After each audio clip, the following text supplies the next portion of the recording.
Erin को torture करके जान से मरवा दिया जाता है, लेकिन उसके मरने पे एक आइटम एक्टिवेट हो जाता है जिसके साथ में वो 17 साल पहले टाइम में आ जाता है। और अब स्टार्टिंग से ही उसके पास डायमेंशन ट्रांजैक्शन बुक है जिसके साथ में वो कोई भी दूसरे डायमेंशन से कुछ भी चीज है वो खरीद सकता है। दूसरे डायमेंशन के आइटम्स यूज करके वो क्या करता है वो हमें आगे देखने को मिलेगा। स्टोरी के स्टार्ट में हमें दिखता है कि दो लड़कियां आपस में बात कर रही होती हैं कि यंग मास्टर ने मेरे को देख के स्माइल किया, मैं तो बिलीव नहीं कर सकती हूँ। और वो आजकल अपनी ट्रेनिंग के ऊपर काफी ज्यादा हार्ड वर्क है वो कर रहे हैं। मेरे को लगा था कि वो ज्यादा लंबे टाइम तक टिक नहीं पाएंगे, लेकिन ऑलरेडी उन्हें स्टार्ट कर हुए 1 वीक है वो हो चुका है। असल में उनको है वो हुआ क्या है, इसी के बाद अब हमें एरिक को है वो दिखाया जाता है जो इनका यंग मास्टर है। वो अब कह रहा होता है कि मैं जो अब ट्रेजेडी मेरी पास्ट लाइफ के अंदर हुई थी उन्हें अब रिपीट है वो बिल्कुल नहीं होने दूंगा। और उसने जो अब यहाँ पे अब डायमेंशन ट्रेडिंग बुक होती है उसको ओपन कर लिया होता है। इसका पूरा नाम एरिक स्टील गार्ड है। ये अभी 16 ईयर्स ओल्ड है। इसी के बाद वो बताने लग चुका होता है 33 ईयर्स ओल्ड का था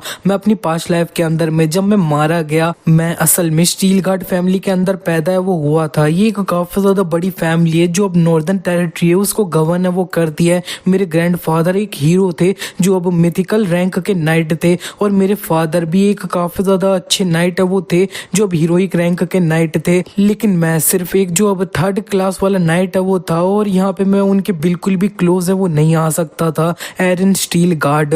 और जब मैं अब लॉर्ड है वो बना था तब मेरी स्किल्स काफी ज्यादा खराब थी, तो फिर मैंने अब सब कुछ अब लूज है वो कर लिया सिर्फ 3 साल के अंदर में ही। और यहाँ पे ऐसा बोला जाता है कि कभी कभार ये जो अब टाइगर की फैमिली होती है ना उनके अंदर एक कुत्ता भी पैदा हो जाता है ना, तो फिर वो मैं ही था। मैंने इतनी बड़ी स्टील गार्ड फैमिली थी उसके ऊपर एक धब्बा है वो लगवा दिया था, और यहाँ पे जितने भी लोग थे वो मेरे को एक भिखारी की तरह ट्रीट है वो करते थे जो सड़क पे है वो पड़ रखा है। लेकिन जितने लोग मेरे बारे में जो सब कुछ भी बोलते थे वो काफी ज्यादा ट्रू है। हाँ, मैं अपने फादर जितना ग्रेट लॉर्ड है वो नहीं बन सकता हूँ, लेकिन मैंने अब एटलीस्ट एक डिसेंट लॉर्ड बनने का ट्राई वो किया था। लेकिन अंत में मैंने अपने सारे जो पैसा था उन्हें खोया वो दिया, क्योंकि मैं काफी इजीली स्कैम्ड है वो हो गया। और इस सब के अलावा एलन जो वो बचपन से ही मेरा दुश्मन था उसने मेरे पीछे एक असैसिन को है वो छोड़ दिया, और अब मैं उसकी वजह से मरने वो वाला हूँ। और इसके सामने जो असैसिन होता है वो कह रहा होता है कि ये अब डायमेंशन ट्रांजैक्शन बुक है ना, और यहाँ पे लेकिन इसके अंदर जितने भी पेजेस है वो तो ब्लैंक है। एरिक उससे कह रहा होता है चिल्लाते हुए कि उसे छुओ मत, लेकिन वो असैसिन इसके पेट में लात मारते हुए उसे चुप है वो करा देता है। एरिक सोच रहा होता है डायमेंशनल ट्रांजैक्शन बुक है ना वो अब सिंपली एक ऐसी बुक नहीं है जिसके अंदर सिर्फ ब्लैंक पेजेस है वो हो, और ये अब असल में हमारी फैमिली है उसका एक ट्रेजर है जो तुम्हें अलाउ करता है कि तुम कोई भी आइटम है उन्हें ट्रेड है वो कर सकते हो दूसरे डायमेंशन है ना उनसे। और अगर मैंने इसे अगर स्मार्ट तरीके से यूज किया होता और स्कैम्ड नहीं हुआ होता ना तो फिर मैं अपनी फैमिली को आज दोबारा से अच्छे से खड़ा है वो कर पाता। इसके सामने असैसिन कह रहा होता है कि तुमने अपनी जितने भी अब सारे पैसे थे वो अब इस ब्लैंक पेपर थे उनके ऊपर अब खर्च है वो कर दिया है। तुम्हारे बारे में रूमर्स थे ना कि तुम इडियट हो वो पक्का करेक्ट है वो होंगे। इतने में एरिक देख लेता है कि उसके सामने एक बुक मार्क है वो पड़ा होता है, और उसे देखते हुए वो बता रहा होता है कि ये तो अब बुक ऑफ विश है ना वो है। ये अब यहाँ पे एक ऐसा आइटम है जिसको अब मैंने डायमेंशन ट्रेडिंग से वो खरीदा था। एक तरह से मैंने जब इसे खरीदा था तो मेरे को स्कैम है वो किया गया था।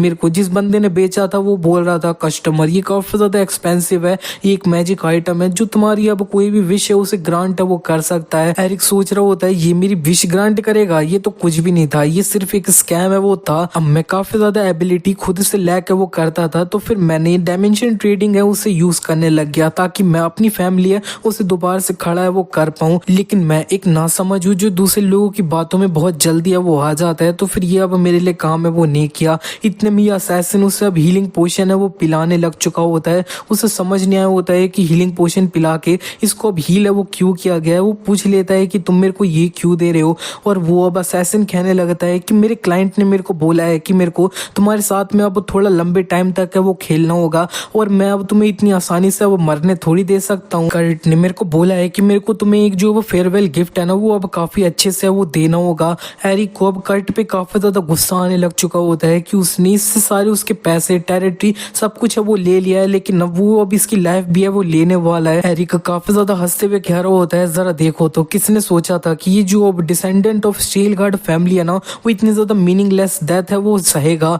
और उसके सामने असैसिन कह रहा होता है कि चलो ये पागल हो चुका है क्या, ये काफी ज्यादा अच्छी बात है इस तरह से, क्योंकि इसके साथ जो मैं करने वाला हूँ ना अगर ये कॉन्शियस रहा तो हैंडल बिल्कुल नहीं कर पाएगा। और इधर ये असैसिन अब इसको लगातार टॉर्चर करे जा रहा होता है, हीलिंग पोशन पिलाया जा रहा होता है। और एरिक किसी बीच में सोच रहा होता है कि अगर मैं इतना ज्यादा स्टूपिड है वो नहीं होता तो फिर मेरी फैमिली आज काफी ज्यादा अच्छे से वो चल रही होती। प्लीज अगर मेरे को एक और चांस है वो मिल जाता है ना तो फिर मैं अपनी जो अब काउंटलेस मिस्टेक है उन्हें करेक्ट है वो करूंगा। अगर मैं सिर्फ ये जो अब टाइम है उससे अब पीछे कर पाता तो एरिक किसी के बाद में अब बेहोश है वो हो जाता है। इतने में ये जो अब बुक मार्क ऑफ विश होता है वो एक्टिवेट हो चुका होता है। जब एरिक ने इधर एक विश है वो मांगी होती है और उसे अब नोटिफिकेशन आ रहा होता है कि ये जो अब तुम अब मरने वो वाले हो और तुम्हारे एक डिजायर है कि तुम अपने आप को करेक्ट है वो करने वाले हो, तो फिर अब सारी चीजें अब रिक्वायरमेंट मेट हो चुकी है, तुम्हारी विश को अब ग्रांट है वो किया जाएगा, प्लीज अपनी विश है वो अब करो। लेकिन एरिक तो इस जगह पे बेहोश हो रखा होता है तो वो कोई भी विश नहीं मांग पाता है। और इधर ये जो अब सिस्टम होता है उसके अंदर एरर है वो आने लग चुका होता है और देख लिया जाता है कि इधर ये जो एरिक है वो अब बेहोश हो रखा है, विश नहीं कर सकता है। तो फिर अब इसका ये जो अब डाटा है ना उसे एनालाइज है वो किया जाएगा और ये पता चल जाता है कि इसके पास पूरी 3 विश है वो है और इस जगह पे उसकी जो अब तीनों विश होती है उनको ग्रांट है वो कर दिया जाता है। थोड़ी रोशनी है वो चमकी होती है।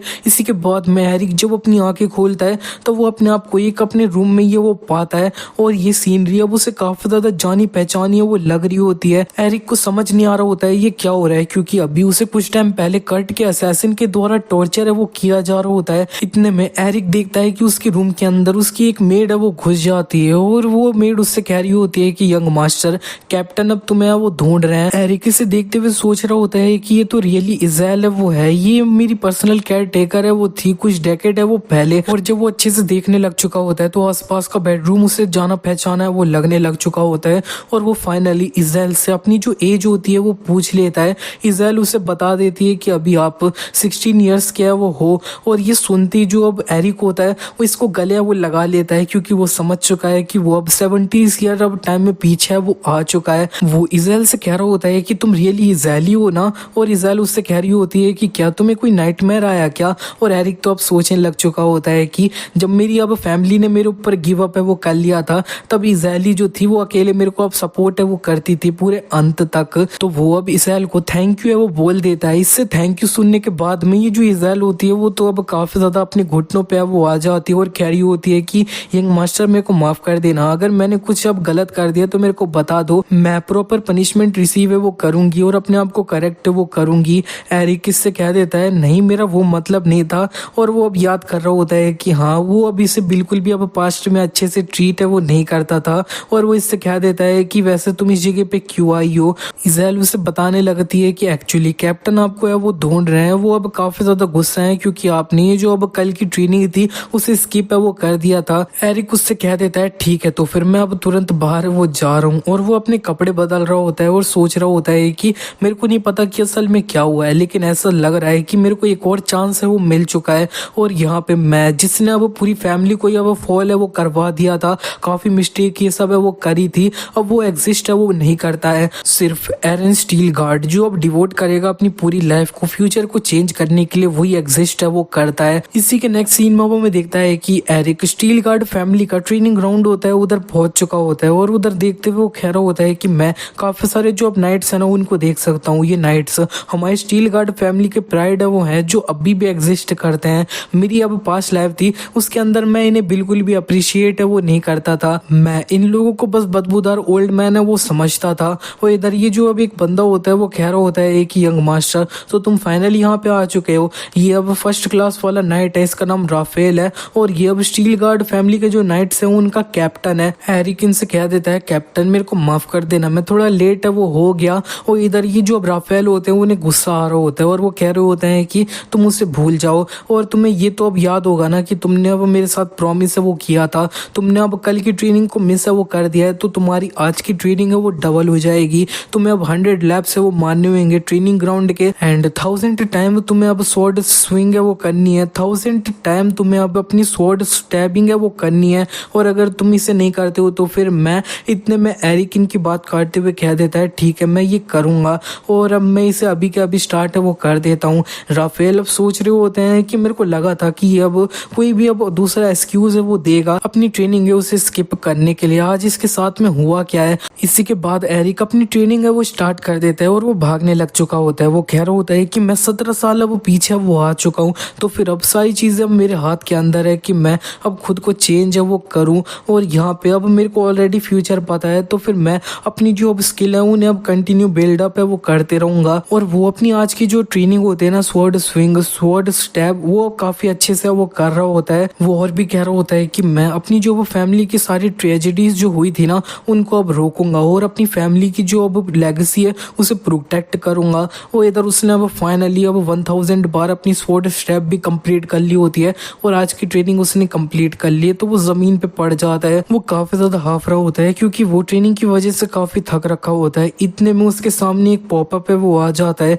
न्यू यूजर को अब डिटेक्ट वो कर लिया है, क्या तुम ये जो अब डायमेंशन ट्रेडिंग है उसे अब स्टार्ट करोगे। और ये देखते ही तो वो काफी हैरान हो चुका होता है और कह रहा होता है कि ये क्या है। और वो इधर अब राफेल से पूछ लेता है कि तुम क्या इस जगह पे अब कोई चीज हवा में फ्लोट करते हुए तुम नहीं देख सकते हो क्या। और राफेल उससे कह रहा होता है कि मेरे को नहीं पता तुम किसके बारे में बात है वो कर रहे हो, उधर कुछ भी नहीं है। राफेल अब सोचने भी लग चुका होता है, शायद इसने अपने आप को कुछ ज्यादा ही वो थका लिया, इसीलिए अब ये अब हेलुसिनेट है वो कर रहा है। एरिक अब समझ जाता है कि वो ये चीज को अकेले ही वो देख सकता है, तो सबसे पहले वो अब एक्सेप्ट बटन है वो दबा देता है। इसके बाद में ये जो अब डायमेंशन ट्रेडिंग वाली बुक होती है वो उसके सामने वो आ चुकी होती है और वो कह रहा होता है कि ये तो अब सही में डायमेंशन ट्रेडिंग है, लेकिन ओरिजिनली ये तो एक बुक के फॉर्म में वो थी। इतने में राफेल उससे कहने लग चुका होता है, यंग मास्टर अब आप कुछ अजीब अजीब चीज है वो बोले जा रहे हो, मेरे को नहीं लगता है कि आप सही हो, मैं इस जगह पे एक हीलर है उसे बुला रहा हूँ। इतने में ये जो अब एरिक होता है इसका हाथ पकड़ते हुए कह देता है कि मैं सही हूँ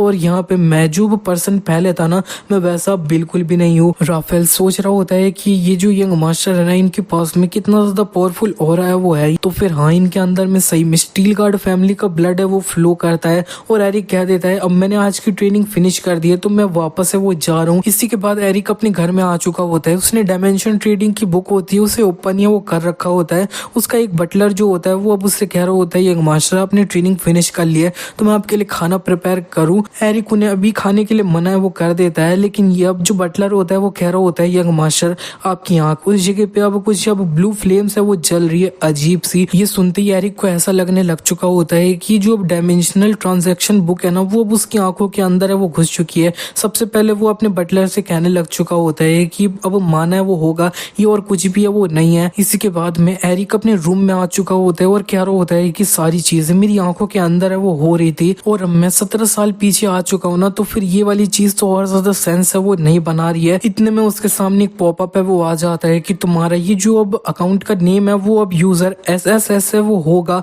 अब तुम इसके साथ में अब प्रोसीड करना चाहते हो क्या। और एरिक अब यहाँ पे एक्सेप्ट है वो दबा देता है। जैसे ही वो दबाता है उसे अब बोला जा रहा होता है डायमेंशनल ट्रेडिंग को अब स्टार्ट है वो कर दिया जाएगा, तुम्हारा ये जो अब यूजर आईडी है वो अब यूजर SSS है वो है और यहाँ पे तुम्हारा नेम अब एरिक है, स्पीशीज ह्यूमन है, लोकेशन अब सिस्टम 0 है और तुम्हारा अर्थ नंबर 1342 है और तुम्हारा लेवल 0 है। एरिक ये देखते हुए कह रहा होता है हाँ मेरे को ऐसा लगता है कि लेवल 0 से अब मेरे को स्टार्ट है वो करना होगा दोबारा से। इतने में वो अब देख लेता है कि असल में उसके पास अब 10 कॉइन्स है वो है। वो कहने लगता है कि क्या मेरी जो प्रीवियस लाइफ का अकाउंट था वो इस जगह पे ट्रांसफर हो चुका है क्या, नहीं लेकिन फिर मेरा ये जो अब ट्रेड रैंक था ना वो भी अब सेम है वो होना चाहिए और असल में सारी चीजें काफी ज्यादा इधर उधर है वो है। चलो ठीक है मैं अब वार्म अप से स्टार्ट है वो करता हूँ। इसी के बाद अब हमें डायरेक्टली एक वीक बाद का सीन है वो दिखाया जाता है। एरिक ये जो अब कैप्टन राफेल होते हैं उनसे कह रहा होता है कि मेरे को एक जो अब नाइट है उनसे स्पार है वो करना है। राफेल अब एक फ्रे नाम का बंदा है ना उससे अब बोल देते हैं कि वो अब एरिक है उसके साथ में स्पार है वो करे और वो सिर्फ अपना लेफ्ट हैंड यूज करे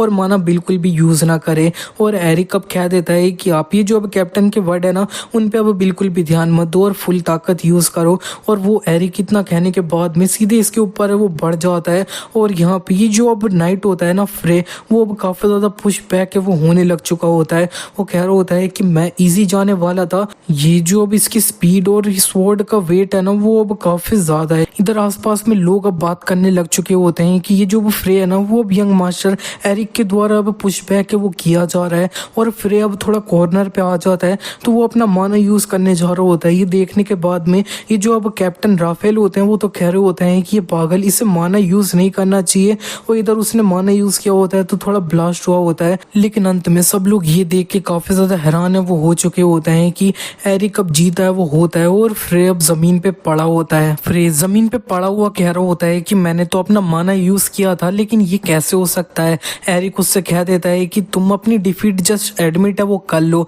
आसपास में लोग अब बात करने लग चुके होते हैं कि ये अब इम्पॉसिबल है कि यंग मास्टर एरन है वो अब विन कर चुके हैं स्पार के अंदर में। इसी के बाद अब हमें एक वीक पहले की तरफ का सीन है वो दिखाया जाता है। एरिक के पास में जितने भी पैसे होते हैं उसने एक जगह पे इकट्ठा है वो कर लिया होता है, और वो अब ये जो अब डायमेंशनल ट्रेडिंग होती है उसको ओपन है वो कर लेता है। उसके अंदर उससे अब कुछ ऑप्शन है वो दिख रहे होते हैं। पहला होता है परचेज, दूसरा सेल, करेंसी एक्सचेंज, और यहाँ पे वीआईपी शॉप। वो सबसे पहले करेंसी एक्सचेंज वाले ऑप्शन पे वो जाता है और उधर उसके पास जितने भी पैसे होते हैं ना उन्हें अब तोलने पे वो डाल देता है। तो उधर उसे अब इसने पैसों के 30 कॉइन्स है वो मिल रहे होते हैं डायमेंशन ट्रेडिंग वाले, और वो कह रहा होता है कि ये जो उसे 13 कॉइन मिल रहे हैं ना वो काफी सारे हैं, उसे अब ज्यादा से ज्यादा 25 कॉइन्स है वो मिलने चाहिए थे। लेकिन वो इसे इग्नोर करता वो देख लेता है कि इधर एक हर्ट स्टोन नाम का बंदा है ना वो अब लो ग्रेड और मिडिल ग्रेड वाले माना क्रिस्टल है उनको बेच है वो रहा है। एरिक सबसे पहले ये जो अब हर्ट स्टोन बंदा होता है उसको मैसेज कर देता है और पूछ लेता है कि तुम माना क्रिस्टल है उन्हें बेच रहे हो। ये बंदा उसे बता देता है हाँ, और एरिक को इसका नेम अब जो होता है वो थोड़ा ग्लो करके वो दिख रहा होता है। जब वो इसके ऊपर क्लिक करता है तब उसे इस बंदे के बारे में अब पूरी इन्फॉर्मेशन होती है ना वो पता चल जाती है। ये देखते हुए उससे वो सोच रहा होता है कि मैंने पूरा 3 साल तक डायमेंशनल ट्रांजैक्शन बुक है उसको अपनी पास्ट लाइफ में यूज किया है, लेकिन ये मेरा फर्स्ट टाइम है कि मैं इस जगह पे ट्रांजैक्शन रिपोर्ट है उसे देख रहा हूँ। और वो इधर इस बंदे से पूछ लेता है कि अब तुम कितने में वो बेच रहे हो। हर्ट स्टोन उसे बता देता है कि लो ग्रेड वाले हैं ना वो अब मैं तुम्हें अब 5 कॉइन्स के अंदर मैं वो बेच दे रहा हूँ एक, और मिड ग्रेड वाले हैं वो 20 कॉइन के अंदर में एक बेच दूंगा। एरिक इस बंदे से कह देता है कि ये नॉर्मली इतना ज्यादा हाई प्राइस के अंदर ही होता है। ये हर्ट स्टोन उससे कह रहा होता है कि अब मैं तो इसे जबकि सस्ते प्राइस के अंदर है वो बेच रहा हूँ, दूसरे सेलर्स हैं वो इसे और ज्यादा अब महंगे में वो बेच रहे हैं। इतने में उसके सामने एक पॉपअप आ जाता है कि जो अब एवरेज प्राइस चल रहा है ना लो ग्रेड वाले अब माना क्रिस्टल का वो 3 कॉइन्स है और मिड ग्रेड वालों का अब 12 कॉइन्स है। एरिक ये देखते हुए कह रहा होता है कि अगर ये इन्फॉर्मेशन जो मेरे को मिली है वो सही है तो फिर ये अब ऑलमोस्ट मेरे को अब डबल प्राइस में अब अपनी चीज है वो बेच रहा है। वो इस सब मैसेज कर देता है कि तुम अपनी ये जो अब 3 कॉइन और 12 कॉइन वाले आइटम्स हैं उनको इतने ज्यादा में बेच रहे हो, तुम एक स्कैमर हो। और ये बंदा उससे कह रहा होता है क्या मैं जिस अमाउंट के अंदर सेल कर रहा हूँ वो अब चीपर साइड में ही है वो आता है। एरिक उससे कहने लगता है मैसेज में कि जब मैं अब तुम्हें अब स्कैमर के रूप में रिपोर्ट कर दूंगा ना तब आंसर खुद बाहर है वो आ जाएगा। वो अब हर्ट स्टोन कह रहा होता है ठीक है मैं इससे जबकि अब चीपर प्राइस में वो बेच रहा हूँ तुम्हें अब मेरे प्रति थैंकफुल है वो होना चाहिए। एरिक अब सोच रहा होता है इसका रिएक्शन देख के अब मेरे को लग रहा है कि जो भी स्टेटस विंडो में मेरे को अब इन्फॉर्मेशन मिली है ना वो सही है, और असल में जो अब इनकरेक्ट सेलिंग इन्फॉर्मेशन है ना वो अब एक्सचेंज सेंटर के अंदर में अलाउ है वो नहीं है। एरिक उससे कह रहा होता है अगर मैंने तुम्हें रिपोर्ट कर दिया तो फिर तुम्हें इविल ट्रेडर के रूप में अब कुछ दिन तक होल्ड है वो कर लिया जाएगा। ये बंदा जल्दी से अपने रंग है वो बदल देता है और कह रहा होता है ओ नहीं मेरे कस्टमर तुम्हारी पर्सनैलिटी काफी अच्छी है। अब मैं सच बताऊं तो ये जो अब मेरी माइन है ना वो अब काफी दिनों से अच्छी है वो नहीं चल रही है। मेरे माइनर से स्ट्राइक है वो कर रहे हैं और मैं वो जिस तरह से मेरे से पैसे मांग रहे हैं उन्हें दे रहा हूँ ना तो उसके बाद में मेरे पास ज्यादा कुछ है वो नहीं बच रहा है, और मैं इस तरह से तुम्हें ट्रिक कर रहा हूँ ये अब मैं जानबूझ के वो नहीं कर रहा हूँ। लेकिन एरिक को अब इसकी इन्फॉर्मेशन में पता चल रहा होता है कि इसके पास में पूरे अब 9800 कॉइन्स है वो है प्रेजेंट में। ये एक बिजनेसमैन है जो अपने जो अब लोग होते हैं ना उनको अब स्लेव की तरह ट्रीट है वो करता है और अच्छे से अपना जो माइन ये सब है वो करवाता है। इसे बस तुम्हें प्रॉफिट है वो मिले तो ये कुछ भी है वो करेगा। एरिक को अब और ज्यादा गुस्सा आ रहा होता है और कह रहा होता है कि ये मेरे से दोबारा झूठ बोल रहा है। तो वो कह रहा होता है कि तुम कितने ज्यादा अंत तक झूठ है वो बोल रहे हो, ठीक है मैं तुमसे एक्सचेंज है वो नहीं कर रहा हूँ। और ये अब बंदा उससे कह रहा होता है तुम्हें कैसे पता है, चलो ठीक है मैं तुम्हें अब हाफ प्राइस के अंदर है वो दे रहा हूँ, प्लीज मेरे को रिपोर्ट है वो मत कर देना। और एरिक अब सोच रहा होता है कि हाफ प्राइस ही काफी ज्यादा सही है, तो फिर वो अब इसके साथ में ये जो अब चीज होती है ना उसे एक्सेप्ट है वो कर लेता है। तो उसने अब 2 लो ग्रेड और मिड ग्रेड वाले 2 अब माना क्रिस्टल होते हैं उन्हें खरीद लिया होता है। 25 कॉइन्स उसके खर्च हुए होते हैं और ये दोनों जो अब माना क्रिस्टल होते हैं वो अब इसके पास बाहर आ भी चुके होते हैं। इतने में एरिक देख लेता है कि उसके जो पैसे खर्च हुए होते हैं ना इसे खरीदने में वो अब 22.5 कॉइन्स है वो हुए होते हैं, जबकि उसको अब 25 कॉइन्स है वो खर्च होने चाहिए। और यहाँ पे वो अब सेलर की इंफॉर्मेशन है वो देख पा रहा है, ट्रांजैक्शन उससे अब रिपोर्ट दिख रही है ना वो भी अब उसे दिखनी नहीं चाहिए, लेकिन इसी बीच में हट स्टोन उसे मैसेज कर रहा होता है और कह रहा होता है कि एक्सक्यूज मी, तुम मेरे को अब रिपोर्ट तो नहीं करोगे ना। एरिक इसे और ज्यादा यूज करने की सोच लेता है और कह रहा होता है तुम मेरे से प्रॉमिस कर दो कि अगर इस प्राइस पे आगे से तुम मेरे को बेचोगे तो मैं तुम्हें अब रिपोर्ट नहीं करूंगा।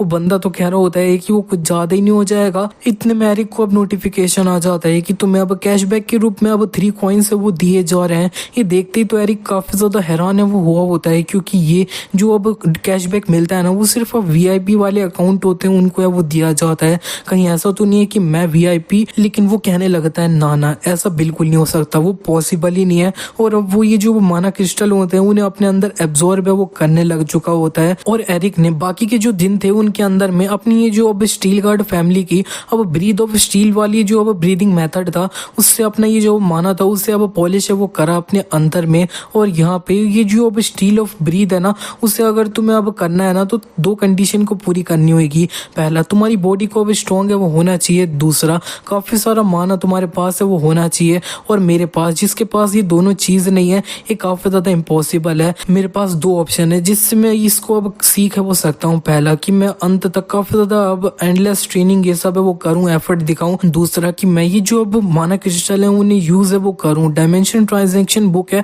उन सो बस उसी के साथ में ब्रीथ ऑफ स्टील अब स्किल है ना उसको अब मैंने पॉलिश कंप्लीट है वो कर लिया है। और एक नाइट के सामने मेरी विक्ट्री है वो हो चुकी है। मैं काफी ज्यादा कूल है वो लग रहा हूँ ना।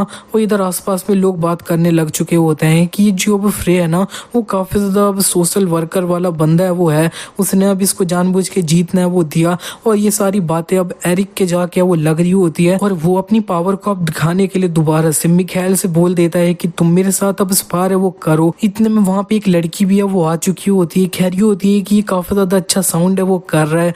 और वो जो लड़की है ना इसका नाम वो कैरन स्टील गार्ड है वो है। और ये अब स्टील गार्ड फैमिली है उसकी अब एल्डेस्ट डॉटर है, यानी एरिक की बड़ी बहन है। और ये जो अब कैप्टन राफेल होते हैं वो बोल रहे होते हैं कि माय लेडी यंग मास्टर अभी भी, लेकिन कैरन इन्हें रोक देती है और कह रही होती है कि मेरे को समझ आ रहा है कि कैप्टन आप चिंता है वो कर रहे हो, और अगर आपको ऐसा लग रहा है कि माना यूज करते हुए अब स्पार कर रहे हो तो वो डेंजरस है, तो फिर हम बिना माना वाला अब स्पार है वो करेंगे। और ये जो अब राफेल होते हैं वो तो अब पूरी तरह से कन्विंस है वो होते हैं कि एरिक इसके अंदर लूज है वो करेगा, मिखाइल ही अपना अच्छे से वो जीतेगा। लेकिन इतने में जैसे ही मैच स्टार्ट होता है एरिक मिखाइल को काफी ज्यादा पुश है वो कर रहा होता है, वो लगातार मिखाइल को पुश करे जा रहा होता है। ये देखती तो राफेल काफी ज्यादा हैरान हो चुका होता है और कह रहा होता है कि ऐसा नहीं हो सकता है, क्या ये अब वही अब सेम यंग मास्टर है जो अब कुछ दिन पहले तक काफी ज्यादा कमजोर थे। और एरिक ने फाइनली अपने अपोनेंट को एक पंच मार के दूर है वो फेंक दिया होता है। और इधर ये जो अब जितने भी लोग होते हैं ना वो अब तो हैरान है वो हो चुके होते हैं कि मिखाइल लॉस्ट है वो कर चुका है। और वो अब ये जो एरिक है उसको अब चेयर वो करने लग चुके होते हैं काफी ज्यादा।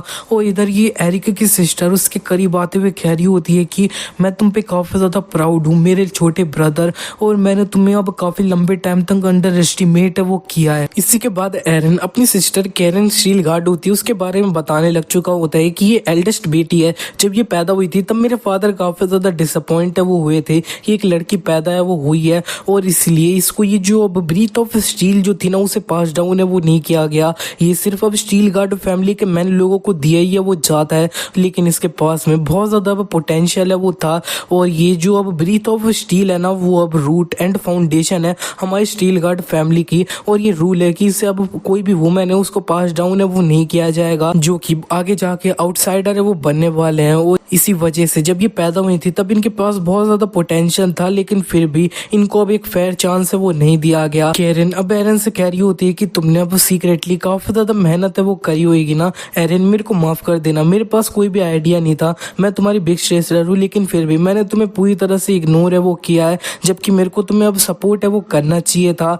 और एरन इसको देख के सोच रहा होता है कि मेरे को अब थोड़ा बुरा फील है वो हो रहा है, क्योंकि स्टार्टिंग से जब मैंने ये अब इस बार ये सब स्टार्ट किया था ना वो सिर्फ एक जो अब खेल है वो था जिससे मैं इसकी जो अब एक्सेप्टेंस है उसे रिसीव है वो कर पाऊं। ये अब एक ऐसी पर्सन है जितने भी अब सिबलिंग्स है ना उन सब में से काफी ज्यादा अनबायस्ड है वो है, और सिचुएशन जिस तरह से चल रही है उसको उस तरह से ये वो देखती है। और यहाँ पे ये वो फर्स्ट ऐसी है जिसने अब मेरी न्यू सेल्फ को अब एक्सेप्ट है वो किया है। और इसी के नेक्स्ट सीन में अब हमें अब रात के सीन है वो दिखाया जाता है। इधर डिनर चल रहा होता है। एरन के फादर जिनका नाम लेवरडान है वो कह रहे होते हैं कि आज का मेन्यू काफी ज्यादा अच्छा है, कह एरन कहने लगती है कि ये स्पेशली मैंने रिक्वेस्ट है वो किया था किचन से, क्योंकि अब एरन बहुत जल्दी अब एकेडमी में जाने वो वाला है। और ये सुनने के बाद में एरन सोच रहा होता है कि जैसा मैंने सोचा था, मैंने अब थोड़ा शो ऑफ कर दिया सिस्टर के सामने में, अब वो अब मेरे पूरा अच्छे से ख्याल है वो रख रही है। एरन के फादर लेवोदान उससे कह रहे होते हैं कि मैंने केरन से ये सुना कि तुमने एक नाइट है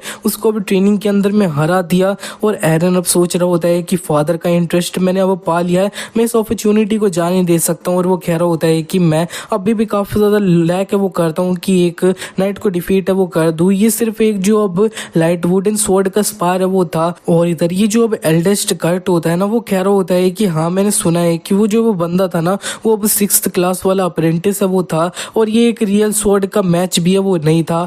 और एरन को इसे देख के काफी ज्यादा गुस्सा है वो आ रहा होता है कि उसने अभी द नाइट को हराया, तो ये उस बात को छोटी बनाना है वो चाह रहा है। लेकिन अब कैरन इससे कहने लग चुकी होती है कि ब्रदर तुम अब 5th क्लास वाले नाइट रैंक है वो करते थे जब तुम 18 साल के थे, और एरन अभी सिर्फ 16 साल का है। लिवदान अब उससे कहने लग चुके होते हैं कि ये काफी ज्यादा इंप्रेसिव है एरन, तुम्हारे ग्रैंडफादर जब अब फर्स्ट टाइम अपना बैटल फील्ड के अंदर गए थे ना, वो अब कुछ इसी टाइम में अब वो था। और वो अब एरन की तरफ अपना हाथ है वो बढ़ाते हैं और उससे हाथ मिलाते हैं, और एरन समझ जाते हैं कि बैटल ऑफ शेक हैंड है वो है। इसके अंदर में दोनों एक दूसरे की बॉडी के अंदर में अपना जो मानव होता है उसे डालते हैं और एक दूसरे के साथ में बैटल है वो करते हैं। और एरन इस जगह पे अपना जो एक्सपीरियंस होते हैं उन्हें अपने फादर से हाइड कर लेता है, क्योंकि वो काफी ज्यादा सस्पिशियस है वो होगा।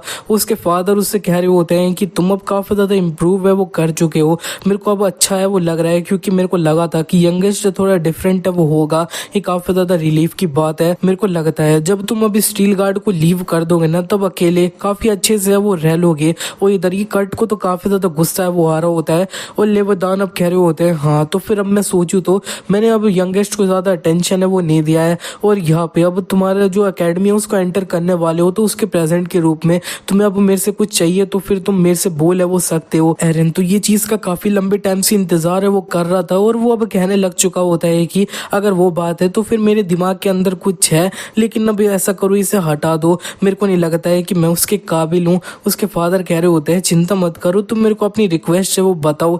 एरन कह रहा होता है कि वो जो रिक्वेस्ट है वो कुछ ज्यादा है, मेरे को पता है आप मना है वो कर दोगे। तो फिर उसके अब फादर लेवदान अब कह देते हैं ठीक है मैं अपने माना है उसकी कसम है वो खा रहा हूँ, और वो प्रॉपरली अच्छे से कसम है वो खाने लग चुके होते हैं कि मैं अपना जो सन है ना एरन स्टील गार्ड उसकी रिक्वेस्ट को सुनूंगा। और एरन अब अपने फादर को अपनी रिक्वेस्ट है वो बता देता है, और हमें बताया नहीं जाता है। नेक्स्ट सीन में वो हमें दिखता है कि एरन अपने फादर के साथ चल रहा होता है, तो पीछे कट आते हुए कह रहा होता है कि फादर ये तो कुछ भी हो रहा है, एरन तू पागल हो चुका है क्या, तुम ये जो वो फैमिली का ट्रेडिशन है उसे ब्रेक है वो नहीं कर सकते हो, सिर्फ एक पर्सन अलाउ है फैमिली के अंदर में जो उस जगह पे एंटर है वो कर सकता है। लिवदान कहने लग चुके होते हैं कि सीक्रेट स्टोरेज का कंट्रोल है वो हमारी फैमिली के अंडर में है वो है, जब मैं काफी ज्यादा यंग था तब मैंने इसको एक्सेस वो किया था अपने फादर के सामने में, क्या तुम इस जगह पे ये सजेस्ट कर रहे हो कि मैंने अपनी ये जो वो माना की कसम खाई है उसको ब्रेक है वो कर लूं। और इस पे कट उनसे कुछ नहीं कह पा रहा होता है, तो फिर उसके फादर कह देते हैं कि अब तुम रिटर्न है वो कर जाओ, यहाँ से आगे मैं यंगेस्ट के साथ में खुद है वो जाऊंगा। एरन तो इसको थोड़ा अब पीछे देख के मुस्कुराते हुए चिढ़ाया वो रहा होता है। कट को अब बहुत ज्यादा गुस्सा है वो आ जाता है कि एरन एक ऐसी जगह पे वो जा रहा है जहाँ पे वो नहीं गया है एल्डेस्ट सन अभी तक। और इसी के बाद में वो अब ये जो अब सीक्रेट स्टोरेज होती है उधर पहुंच चुके होते हैं। एरन के फादर उसे बता रहे होते हैं कि रूल सिंपल है, तुम्हें अब इनर वाला जो अब सीक्रेट स्टोरेज है उधर है वो नहीं चले जाना है, और सिर्फ आउटर वाले को एक्सेस है वो करना है, कोई भी एक चीज को चूज करके तुम बाहर ला सकते हो। और एरन इस तरह से ये अब सीक्रेट स्टोरेज में घुस चुका होता है, और इस जगह पे वो सिर्फ अब डायमेंशन ट्रांजैक्शन बुक है ना उसको लेने के लिए वो आया है। बुक एक स्ट्रॉन्गेस्ट वेपन है जो इसकी न्यू लाइफ को थोड़ा खतरे में वो डाल देता है, इसीलिए एरन अब उस जगह पे वो पहुंच चुका होता है जहाँ पे उसे अब उसकी पास्ट लाइफ में अब डायमेंशन ट्रांजैक्शन बुक है वो मिली होती है, और वो कह रहा होता है कि मेरे को अब इसे निपटाना है वो होगा। इसी के नेक्स्ट सीन में वो हमें कुछ टाइम बाद दिखता है कि वो अपना जो सामान लेना होता है उधर लेके अब बाहर वो आ चुका होता है, और उसके फादर ने देख लिया होता है कि ये तो अब एक हीरो रिवॉर्ड है वो है, ये एक स्ट्रक्चर होता है। ये हीरो रिवॉर्ड के बारे में बताया जा रहा होता है कि पास्ट में इनकी फैमिली ने कोई अब टेरिटरी को डिफेंड किया था, उसके लिए इन्हें ये रिवॉर्ड है वो दिया गया था। ये अब कुछ भी नहीं है, बस एक महंगी चीज है जो अब पूरे गोल्ड से वो बनी है। उसके फादर को समझ नहीं आया होता है कि एरन ने इसको ही चूज है वो क्यों किया है, लेकिन अंत में वो एरन से कह देते हैं कि हाँ तुम इसे ले आ वो सकते हो, चाहे तुम इसे बेच के अब कुछ अपना स्वॉर्ड ये सब खरीदनी है वो खरीद लेना, या फिर इसे अपने पास ही वो रख लेना। इसी के बाद अब हमें दिखता है कि ये जो अब सीक्रेट स्टोरेज थी उसके अंदर वो क्या हुआ था, एरन को जहाँ पे डायमेंशन ट्रांजेक्शन बुक होनी चाहिए ना उस जगह पे नहीं मिली होती, तो फिर वो और जगह ढूंढने लग चुका होता है लेकिन उसको वो कहीं पे भी नहीं मिलती है। एरन को लगता है कि इस जगह पे अब दो ही पॉसिबिलिटी है वो है, पहला ये कि डायमेंशन ट्रांजेक्शन बुक है उसको अब वो बिना बताए कहीं पे दूसरी जगह पे मूव है वो कर लिया है, और दूसरी पॉसिबिलिटी है कि ये डायमेंशन ट्रांजेक्शन बुक है उसे अभी फिलहाल कोई यूज है वो कर रहा है, लेकिन ये दोनों चीजों को वो वेरीफाई है वो नहीं कर सकता है। इसी के बाद एरन अपने रूम में आ रखा होता है और वो अब डायमेंशन ट्रांजेक्शन बुक होती है उसको ओपन कर रखा होता है। उधर इसको अब बताया जा रहा होता है कि वो अब प्राइस सब्सिडी है उसको अब 50% तक यूज है वो कर सकता है। इसका ये मतलब है कि कोई 100 कॉइन वाली चीज है तो फिर उसके पास अब 50 कॉइन होंगे ना, तो 50 कॉइन जो होंगे वो अब इसको अब इसका सिस्टम ही है ना वो अब उधार है वो दे देगा बस। एरन ये देख के तो काफी ज्यादा खुश है वो हो रहा होता है और इसी के बाद बता रहा होता है कि मैंने ये अब प्रीशियस बेनिफिट से उनको डिस्कवर तब कर लिया था जब मैं हार्ट स्टोन से बात है वो कर रहा था। और अब हमें पास्ट में दिखता है कि जब उसने अब माना क्रिस्टल खरीदे थे ना तब उससे अब 3 कॉइन कैशबैक के रूप में मिले थे। ये देख के एरन काफी हैरान है वो हो रहा होता है क्योंकि ये जो अब वीआईपी अकाउंट होते हैं उनको ये वाला अब बेनिफिट है वो मिलता है, तो फिर इसका मतलब है कि मैं एक वीआईपी, लेकिन वो अपने आप से कह देता है ना वो बिल्कुल इम्पॉसिबल है, लेकिन फिर भी वो अब ये जो अब वीआईपी वाला सेक्शन होता है उसको क्लिक है वो कर देता है टेस्ट करने के लिए। और जब वो देखता है ना सामने तब उसे दिख जाता है कि उधर वीआईपी वाले जितने भी अब बेनिफिट होते हैं ना उसके अनलॉक हो रखे होते हैं और बाकी सारे ये जो अब लेवल होता है ना वो मैक्स हो रखे होते हैं इसके बेनिफिट्स के। और यहाँ पे वो देख के काफी हैरान हो रखा होता है कि सारी वीआईपी बेनिफिट है वो मैक्स है वो हो रखे हैं। और उसे अब ये भी याद आने लग चुका होता है कि एक्सचेंज सेंटर से उसने जब गोल्ड्स को एक्सचेंज किया था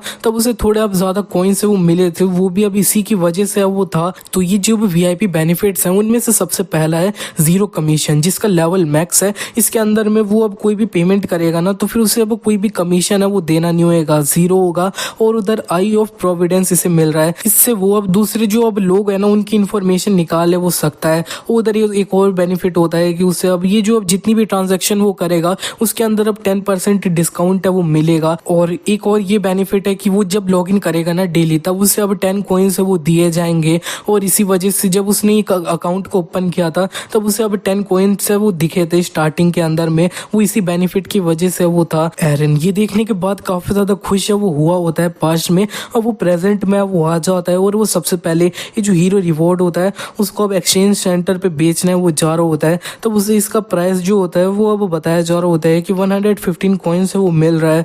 एरन ये देख के कह रहा होता है कि ये वो पक्का मेरे को पागल बनाने की कोशिश है वो कर रहे हैं, मेरे को पक्का है कि 150 कॉइन से वो इसके तो मिलने ही चाहिए। इसी के बाद अपना वीआईपी का एक बेनिफिट होता है ना एरन उसे यूज है वो कर लेता है, इससे अब उसका इस रियल प्राइस है वो पता चल जाता है कि उसे अब एटलीस्ट 150 गोल्ड कॉइन है वो मिलने चाहिए। ये देखने के बाद वो कह रहा होता है कि ये कितना ज्यादा मेरे को स्कैम है वो कर रहा है, लेकिन इस जगह पे वो कुछ भी नहीं कर सकता है और उसे इस डील को एक्सेप्ट है वो करना होगा। और इसी के बाद वो अब फाइनली लेट है वो जाता है। एरन कह देता है कि नेक्स्ट अब क्या अच्छा रहेगा, क्या माना क्रिस्टल सही रहेगा ना। और इधर उसे अब ये अब सेलर भी है वो दिख जाता है हार्ट स्टोन, वो अब इधर कह रहा होता है चीप और हाई क्वालिटी माना क्रिस्टल। और एरन इससे अब कह देता है कि चलो ठीक है मेरे को अब एक सेलर भी है वो मिल चुका है। और वो अभी सीधे इस हार्ट स्टोन को मैसेज में बोल देता है हेलो स्कैमर। हार्ट स्टोन को काफी ज्यादा गुस्सा आया होता है कि उसे किसी ने स्कैमर है वो बोल दिया है, लेकिन वो जैसे ही देख लेता है कि अब एरन है तो फिर वो अपने रंग बदल लेता है और कह रहा होता है कि तुम तो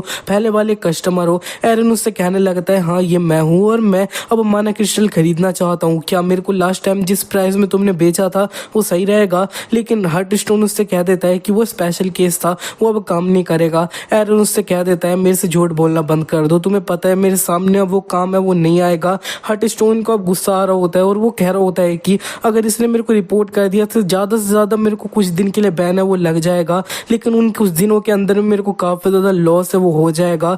एरन इससे कह रहा होता है तुम इतना ज्यादा अमीर आदमी हो जिसके पास में पूरे 10,000 कॉइन से उनसे ज्यादा है, क्या इधर छोटे नंबर कॉइन है उनसे इतना ज्यादा अटैच्ड हो। और हार्ट स्टोन से कह देता है तो फिर अब तुम्हें कितने खरीदने हैं। ये थोड़ा बात करने के बाद में 25 मिडिल ग्रेड वाले और 20 लोअर ग्रेड वाले माना क्रिस्टल है उस पे सेटल है वो कर जाता जाते हैं। एरन ने जब इन्हें अब खरीदा है ना तो फिर उसे अब 10% डिस्काउंट के अंदर मिला है और उसे कैशबैक भी मिला है। एरन ने अभी जिस दाम पे ये अब माना क्रिस्टल्स को खरीदा होता है उसी दाम पे उसने अब उसे बेचने के लिए वो लगा दिया होता है ऑटोमेटिकली। उसे नींद आ रही होती है तो वो सोने चले जाता है। हर्टस्टोन को काफी गुस्सा आ रहा होता है और वो कह रहा होता है कि अगर तुमने मेरे से चीपली अब कुछ चीजें खरीदी है तो फिर उन्हें खुद ही यूज करो ना, या फिर अपने वर्ल्ड के अंदर सेल करो। इधर ये अब सेम चैनल है उसके अंदर ये रीसेल क्यों कर रहे हैं उन्हें। और इधर अगले दिन सुबह एरन उठ जाता है, तब वो देख लेता है कि हर्टस्टोन उसे गुस्से में अब काफी मैसेज कर रहा होता है कि मैं तुम्हें डिस्ट्रॉय कर दूंगा। एरन को पूरे 3 साल का डायमेंशन ट्रांजैक्शन बुक है उससे अब यूज करने का एक्सपीरियंस है,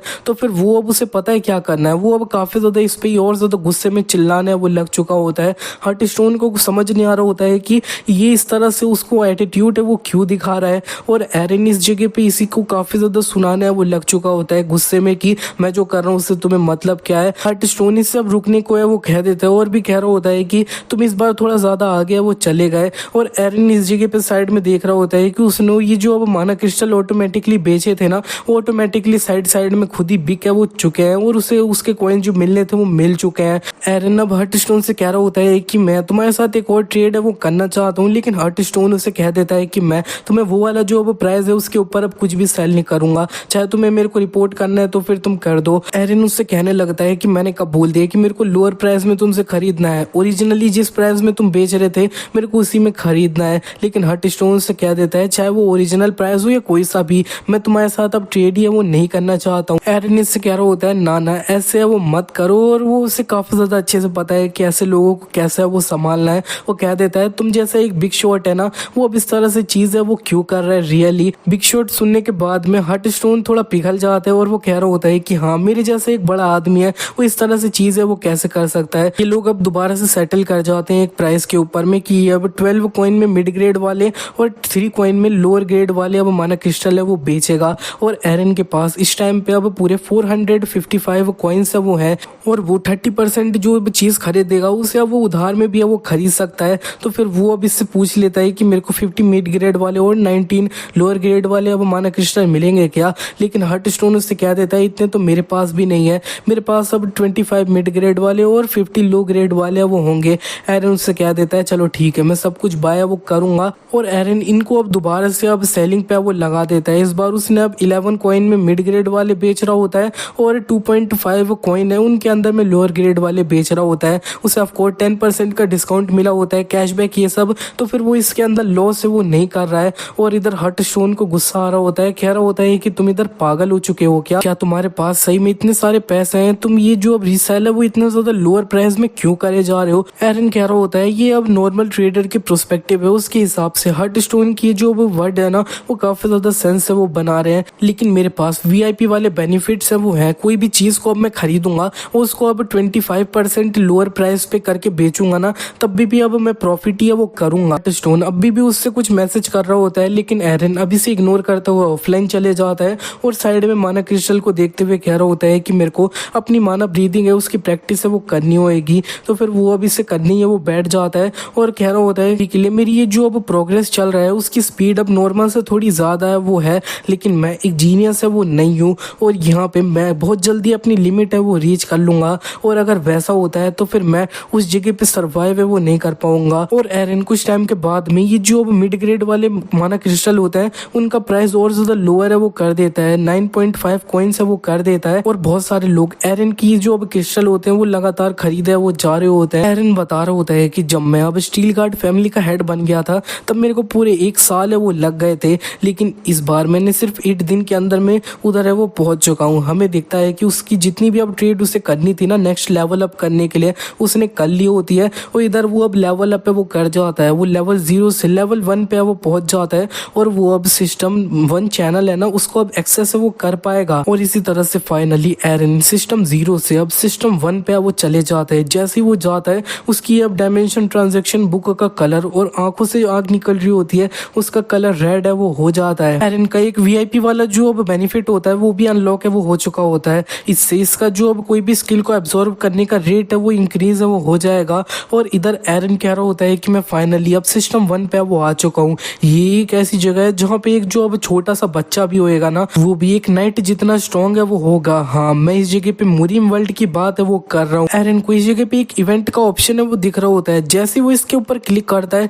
इधर काफी सारे पॉपअप है वो आने लग चुके होते हैं कि ये जो मार्शल आर्ट स्कूल है उसके ऊपर अब सेल चल रही है, इधर सेल चल रही है, इधर 1 घंटे के लिए कोई भी कमीशन फीस नहीं लगेगी, ये सब। लेकिन एरन ये देख के कह रहा होता है कि ये अब असल में मेरे लिए प्रॉफिट है वो नहीं है, क्योंकि मेरा वीआईपी जो अब बेनिफिट है उसकी वजह से मेरे को ऑलरेडी कोई भी कमीशन देने की जरूरत है वो नहीं है, तो फिर ये अब मेरे लिए उतना ज्यादा खास है वो नहीं है। इतने में उसके सामने एक पॉपअप है वो आ जाता है कि वो अब सिस्टम 1 पे पहुंच चुका है। तो फिर ये जो अब डायमेंशन एक्सचेंज सेंटर है उसके द्वारा उसे अब 3 रिडीम कोड है वो दिए जाते हैं रिवॉर्ड के रूप में। और एरन जब इनको अब रिडीम है वो कर लेता है तब उससे अब पहला आइटम मिला होता है दंतियान फॉर्मेशन एंड 3 ईयर की इंटरनल एनर्जी। दूसरा उसे एक मार्शल आर्ट्स है वो मिला होता है जिसका नाम sneak peek of body and sword है वो होता है। तीसरा उससे अब 500 स्टोर पॉइंट है वो मिले होते हैं रिवॉर्ड के रूप में। और वो अब यहाँ पे ये जो अब स्क्रोल होता है ना मार्शल आर्ट वाला उसको टच करता है तो फिर ये स्क्रोल उसके अंदर एब्जॉर्ब है वो होने लग चुका होता है।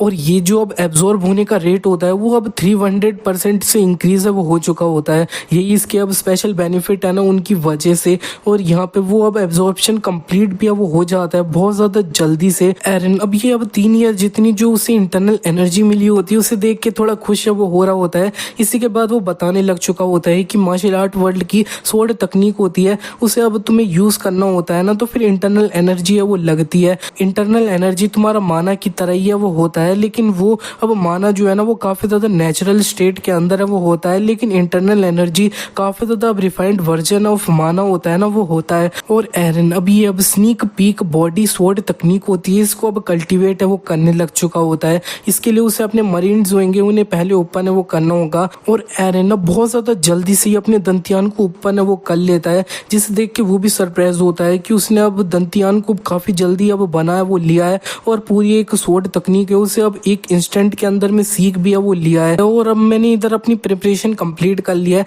तो फिर मैं अपने पहले टारगेट की तरफ है वो बढ़ जाता हूँ। इसी के बाद में अब हमें हियोजा नाम का एक ट्रेडर होता है उसको है वो दिखाया जाता है जो कि एक गुफा के अंदर में मार्शल आर्ट के स्क्रोल होता है वो बेच रहा होता है। एरन इसे मैसेज करके बोल रहा होता है कि मैं कोई मार्शल आर्ट स्क्रोल है वो खरीदना चाहता हूँ। ये जो हियोजा होता है वो अब एरन की प्रोफाइल चेक है वो कर लेता है तो वो कह देता है कि ये अब लोअर सिस्टम का एक नूब बंदा है वो है। वैसे हम मैं कंप्लेन है वो नहीं कर सकता हूँ क्योंकि इन जैसे अब नूब लोग है ना उन्हीं की वजह से अब मैं टिक है वो पा रहा हूँ। वो कहने लगता है कि अब तुम्हें स्वॉर्ड तकनीक है वो चाहिए। अब वो अब काफी स्वॉर्ड तकनीक के नेम है वो लेने लग चुका होता है। एरन इसको देखते हुए कह रहा होता है हाँ ये अब हियोजा स्कैमर है ना, ये अब इसका बोलने का तरीका बहुत ज्यादा यूनिक है वो है। ये अब कोई भी रैंडम मार्शल आर्ट स्क्रोल होता है उसको अब बहुत ज्यादा हाई प्राइस के ऊपर बेचता है। ये ज्यादातर सिस्टम 0 के लोग होते हैं उनको अब टारगेट है वो करता है जो कि अब मार्शल आर्ट ये सब के अंदर काफी ज्यादा इंटरेस्टेड है वो होते हैं सिस्टम 1 के। एग्जाम्पल के लिए ये जिस तरह से मैं अब पास्ट लाइफ के अंदर में था ना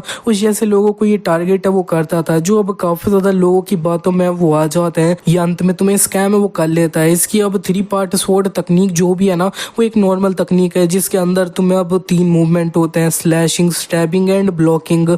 ये अब कुछ भी नहीं है बस स्कैम है। और ये हियोजा और भी अब तकनीक होती है उनके बारे में इसे बताने वो लग चुका होता है कि तुम ये खरीद लो वो खरीद लो और अगर तुम मेरे को 20 कॉइन देते हो तो फिर मैं तुम्हें एडवाइस और टिप्स है वो दूंगा। एरन इससे कह देता है ठीक है और वो असल में बता देता है कि जो वो बंदा है ना इसका नाम हियोजा बिल्कुल भी नहीं है, इसका नाम अब चियो ली है वो है। इसी के बाद अब हमें 5th मुरिम वर्ल्ड की जैक्सन सेक्ट की तरफ का सीन दिखाया जाता है। इसी सेक्ट के लीडर अब कह रहे होते हैं कि तो फिर तुमने हियोजा की लोकेशन को पता लगा लिया है क्या, ये जो इन्फॉर्मेशन तुम दे रहे हो वो हमें करेक्ट है। एरन अब कहने लगता है कि अब मैं तुम्हारे दुश्मन का ख्याल रख रहा हूँ तो फिर मेरे को उसके लिए रिवॉर्ड मिलना चाहिए ना। लेकिन ये अब लीडर कहने लगता है कि मैं तुम्हारे ऊपर ट्रस्ट करके तुम्हें पे कैसे कर सकता हूँ, तुम सिर्फ एक स्कैमर भी वो हो सकते हो। एरन कह रहा होता है कि अब तुम मेरे पर ट्रस्ट नहीं करते हो तो कोई बात नहीं, वैसे भी हियोजा जैक्सन सेक्ट का एनिमी है वो है, मेरा तो बिल्कुल नहीं है। और जिस तरह से मैंने तुम्हें वो इन्फॉर्मेशन दी उससे अब तुम्हें ऑलरेडी रियलाइज है वो हो चुका होगा। और ये अब जैक्सन सेक्ट के लीडर कह देते हैं कि तुम लोअर सिस्टम से हो।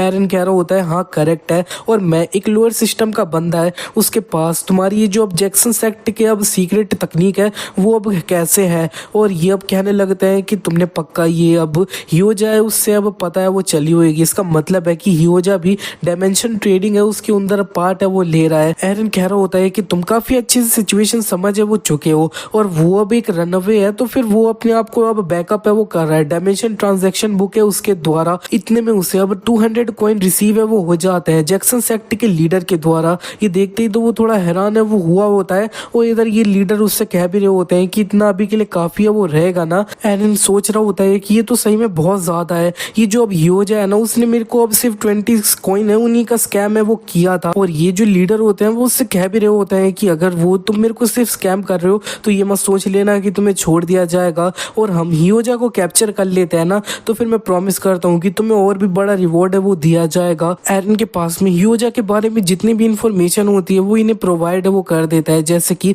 उसने अपना मुंह है उसे अब काफी चोट है वो पहुंचा लिया, अपनी आइडेंटिटी है उसे कंसील है वो करने के लिए, और उसका ये जो निकनेम होता है ना डायमेंशन ट्रांजैक्शन बुक में वो भी उसे वो बता दिया होता है। एरन कह रहा होता है कि मैं हियोजा को अगर एक दूसरा बंदा है उससे कंपेयर करूं तो वो कुछ भी नहीं है। मेरा नंबर 1 रीजन सिस्टम 1 पे मैं आया हूं ना वो अब सियो खयून है जो इधर मार्शल आर्ट स्क्रोल्स है उनको है वो बेचता है। तुम ऐसा बोल सकते हो कि इसी बंदे की वजह से स्टील गार्ड फैमिली थी वो पूरी तरह से बर्बाद है वो हुई थी। इस बंदे से मैं तब मिला था जब मैं कुछ मार्शल आर्ट स्क्रोल्स थे उनको है वो ढूंढ रहा था अपने ग्रैंडफादर की लेगेसी है उसे कंटिन्यू करने के लिए। इस बंदे ने मेरे को अब फॉल्स इंफॉर्मेशन के साथ में ट्रिक है वो कर दिया और मैंने अपना काफी पैसा खोया वो दिया था, लेकिन मेरी फैमिली का जो पीक फॉल था वो अब तब हुआ था जब मैंने अब बुक मार्क ऑफ विश था उसको अब खरीदा है वो था सिस्टम 2 के किसी बंदे से। लेकिन ये जो अब सीओ खयून है ना उसको तो मैं बिल्कुल भी है वो छोड़ूंगा नहीं। और इसी के बाद में उसने अब सीओ खयून से बात करना स्टार्ट है वो कर दिया होता है, उससे पूछ रहा होता है कि तुम्हें क्या है वो चाहिए। एरन इस बंदे को बता देता है कि वो अब हियोजा है उसके रिकमेंडेशन के थ्रू यहाँ पे वो आया है, और इसी के बाद में वो अब सीओ खयून की पूरी इंफॉर्मेशन चेक है वो करने लग चुका होता है। उसे अब ये भी पता चल जाता है कि ये अब हेवनली स्वॉर्ड लाइब्रेरी है उसके अंदर में एक लाइब्रेरियन है, ये सीक्रेटली अब मार्शल आर्ट तकनीक के स्क्रोल्स होते हैं उनको कॉपी है वो करता है और चुरा लेता है। सिस्टम 0 के न्यूब लोग होते हैं ना उनको ये कोई भी तकनीक को बहुत ज्यादा महंगा करके वो बेच देता है। सीओ खयून अब हियोजा के बारे में बता रहा होता है कि वो सिर्फ एक स्कैमर है और कुछ भी नहीं है, जो लोग उसके बातों में आ जाते हैं वो सिर्फ पागल लोग हैं। एरन अब इससे कह देता है कि सीओ खयून क्या तुम अब हियोजा है उससे डिफरेंट हो ना, और ये अब कहने लगता है कि वो अब तुम मेरे को उससे कंपेयर कर रहे हो वो काफी ज्यादा रूड है, तुम एक जो लाइन है उसे काफी क्रॉस है वो कर रहे हो। एरन उससे अब कह देता है मेरे को रूडनेस के लिए माफ है वो कर देना, और वैसे किस तरह के मार्शल आर्ट तुम्हारे पास में है, मैं कोई स्वॉर्ड तकनीक है उसको है वो ढूंढ रहा हूँ। इसी के बाद में अब सीओ खयून उसे एक जो अब प्लम ब्लॉसम स्वॉर्ड तकनीक है वो रिकमेंड है वो कर देता है। एरन इससे अब उसका प्राइस पूछ लेता है तो फिर अब सीओ खयून उसे बता रहा होता है मार्केट प्राइस इसका 50 कॉइन है, लेकिन तुम अब मेरे न्यू कस्टमर हो तो फिर मैं तुम्हें सिर्फ 35 कॉइन से उसके अंदर में ये वो दे दे रहा हूँ। एरन अब बता रहा होता है कि हियोजा अब एक जो अब अपनी तकनीक बेचता है ना वो अब 5 कॉइन से एक्स्ट्रा करके वो बेचता है, लेकिन ये बंदा सीधे ये जो अब पूरे 20 कॉइन्स होते हैं ना वो अब ज्यादा करके वो बेचता है। एरन अब इससे कह देता है कि मैं इसे अब खरीद ले रहा हूँ, वैसे ये अब 35 कॉइन्स काफी ज्यादा सस्ती है, हम अपनी ट्रांजेक्शन को अभी कंप्लीट है वो कर लेते हैं। सीओ कब कहने लग चुका होता है कि तुम जैसे कस्टमर अब हमेशा है वो वेलकम हो, और इधर हम फ्रेंड्स है वो बन जाते हैं ना। और ये जो अब सीओ खयून है ना उसने अब इसका चारा है वो ले लिया है, और इधर एरन ये जो उसने अब तकनीक खरीदी होती है उसे अब बहुत जल्दी अब सस्ते के अंदर बाहर किसी को बेच भी है वो दिया होता है। एरन इधर अभी काफी ज्यादा गुस्से में ही वो होता है, वो कोई चीज प्लान है वो कर रहा है। अब सीओ खयून है उसको लेके इतने में एरन के रूम में इज़ेल है वो आ जाती है, वो काफी ज्यादा अब सरप्राइज है वो हो रही होती है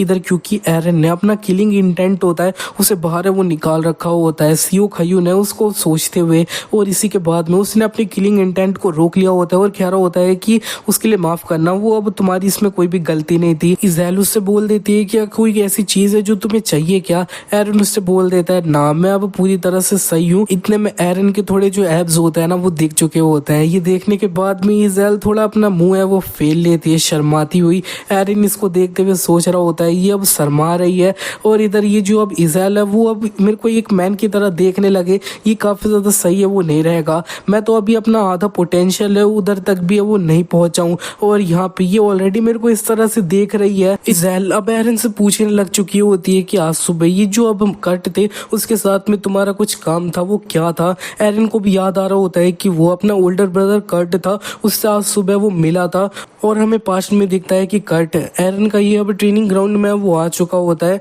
और एरन उससे पूछ लेता है कि इधर ट्रेनिंग ग्राउंड में तुम क्या कर रहे हो, लेकिन कर्ट उसे गुस्से में एक घूसा है वो मारने जा रहा होता है और एरन इसका अब घूसा डॉज करते हुए सोच रहा होता है कि ये इतना ज्यादा अब गुस्से के अंदर है वो क्यों है। और यहाँ पे अब कर्ट दोबारा से उसे घूसा मारने जा रहा होता है, ये कहते हुए कि फादर ने तुम्हारी थोड़ी तारीफ कर दी तो ज्यादा सर पे चढ़ने की जरूरत नहीं है। इस बार एरन ने अपनी पावर यूज करी होती है थोड़ी सी, इसका पंच है उसे अब ब्लॉक करने के लिए। और इधर ये जो अब कर्ट होता है ना वो अब थोड़ा पुश बैक है वो हुआ होता है, लेकिन कर्ट अब अपने हाथ में ऑरा यूज है वो करने लग चुका होता है और कह रहा होता है कि एरन अब मैं तुम्हारे ऊपर इजी बिल्कुल भी है वो नहीं जाऊंगा। इसी के बाद बताया जा रहा होता है ऑरा, इसके अंदर में तुम अपना माना को एक काफी ज्यादा रिफाइंड है वो कर देते हो, ये अब बेसिक रिक्वायरमेंट होती है तुम्हारा अब सेकंड क्लास वाला नाइट है वो बनने की। एरन उससे कह रहा होता है तुम पागल हो चुके हो क्या, तुम इतना ज्यादा आगे बढ़ रहे हो कि ऑरा यूज है वो करने जा रहे हो। एरन अभी फिलहाल के लिए जाना चाहता है कि वो एक 5th क्लास वाला नाइट है तो फिर वो इस जगह पे अब ऑरा यूज है वो नहीं कर सकता है,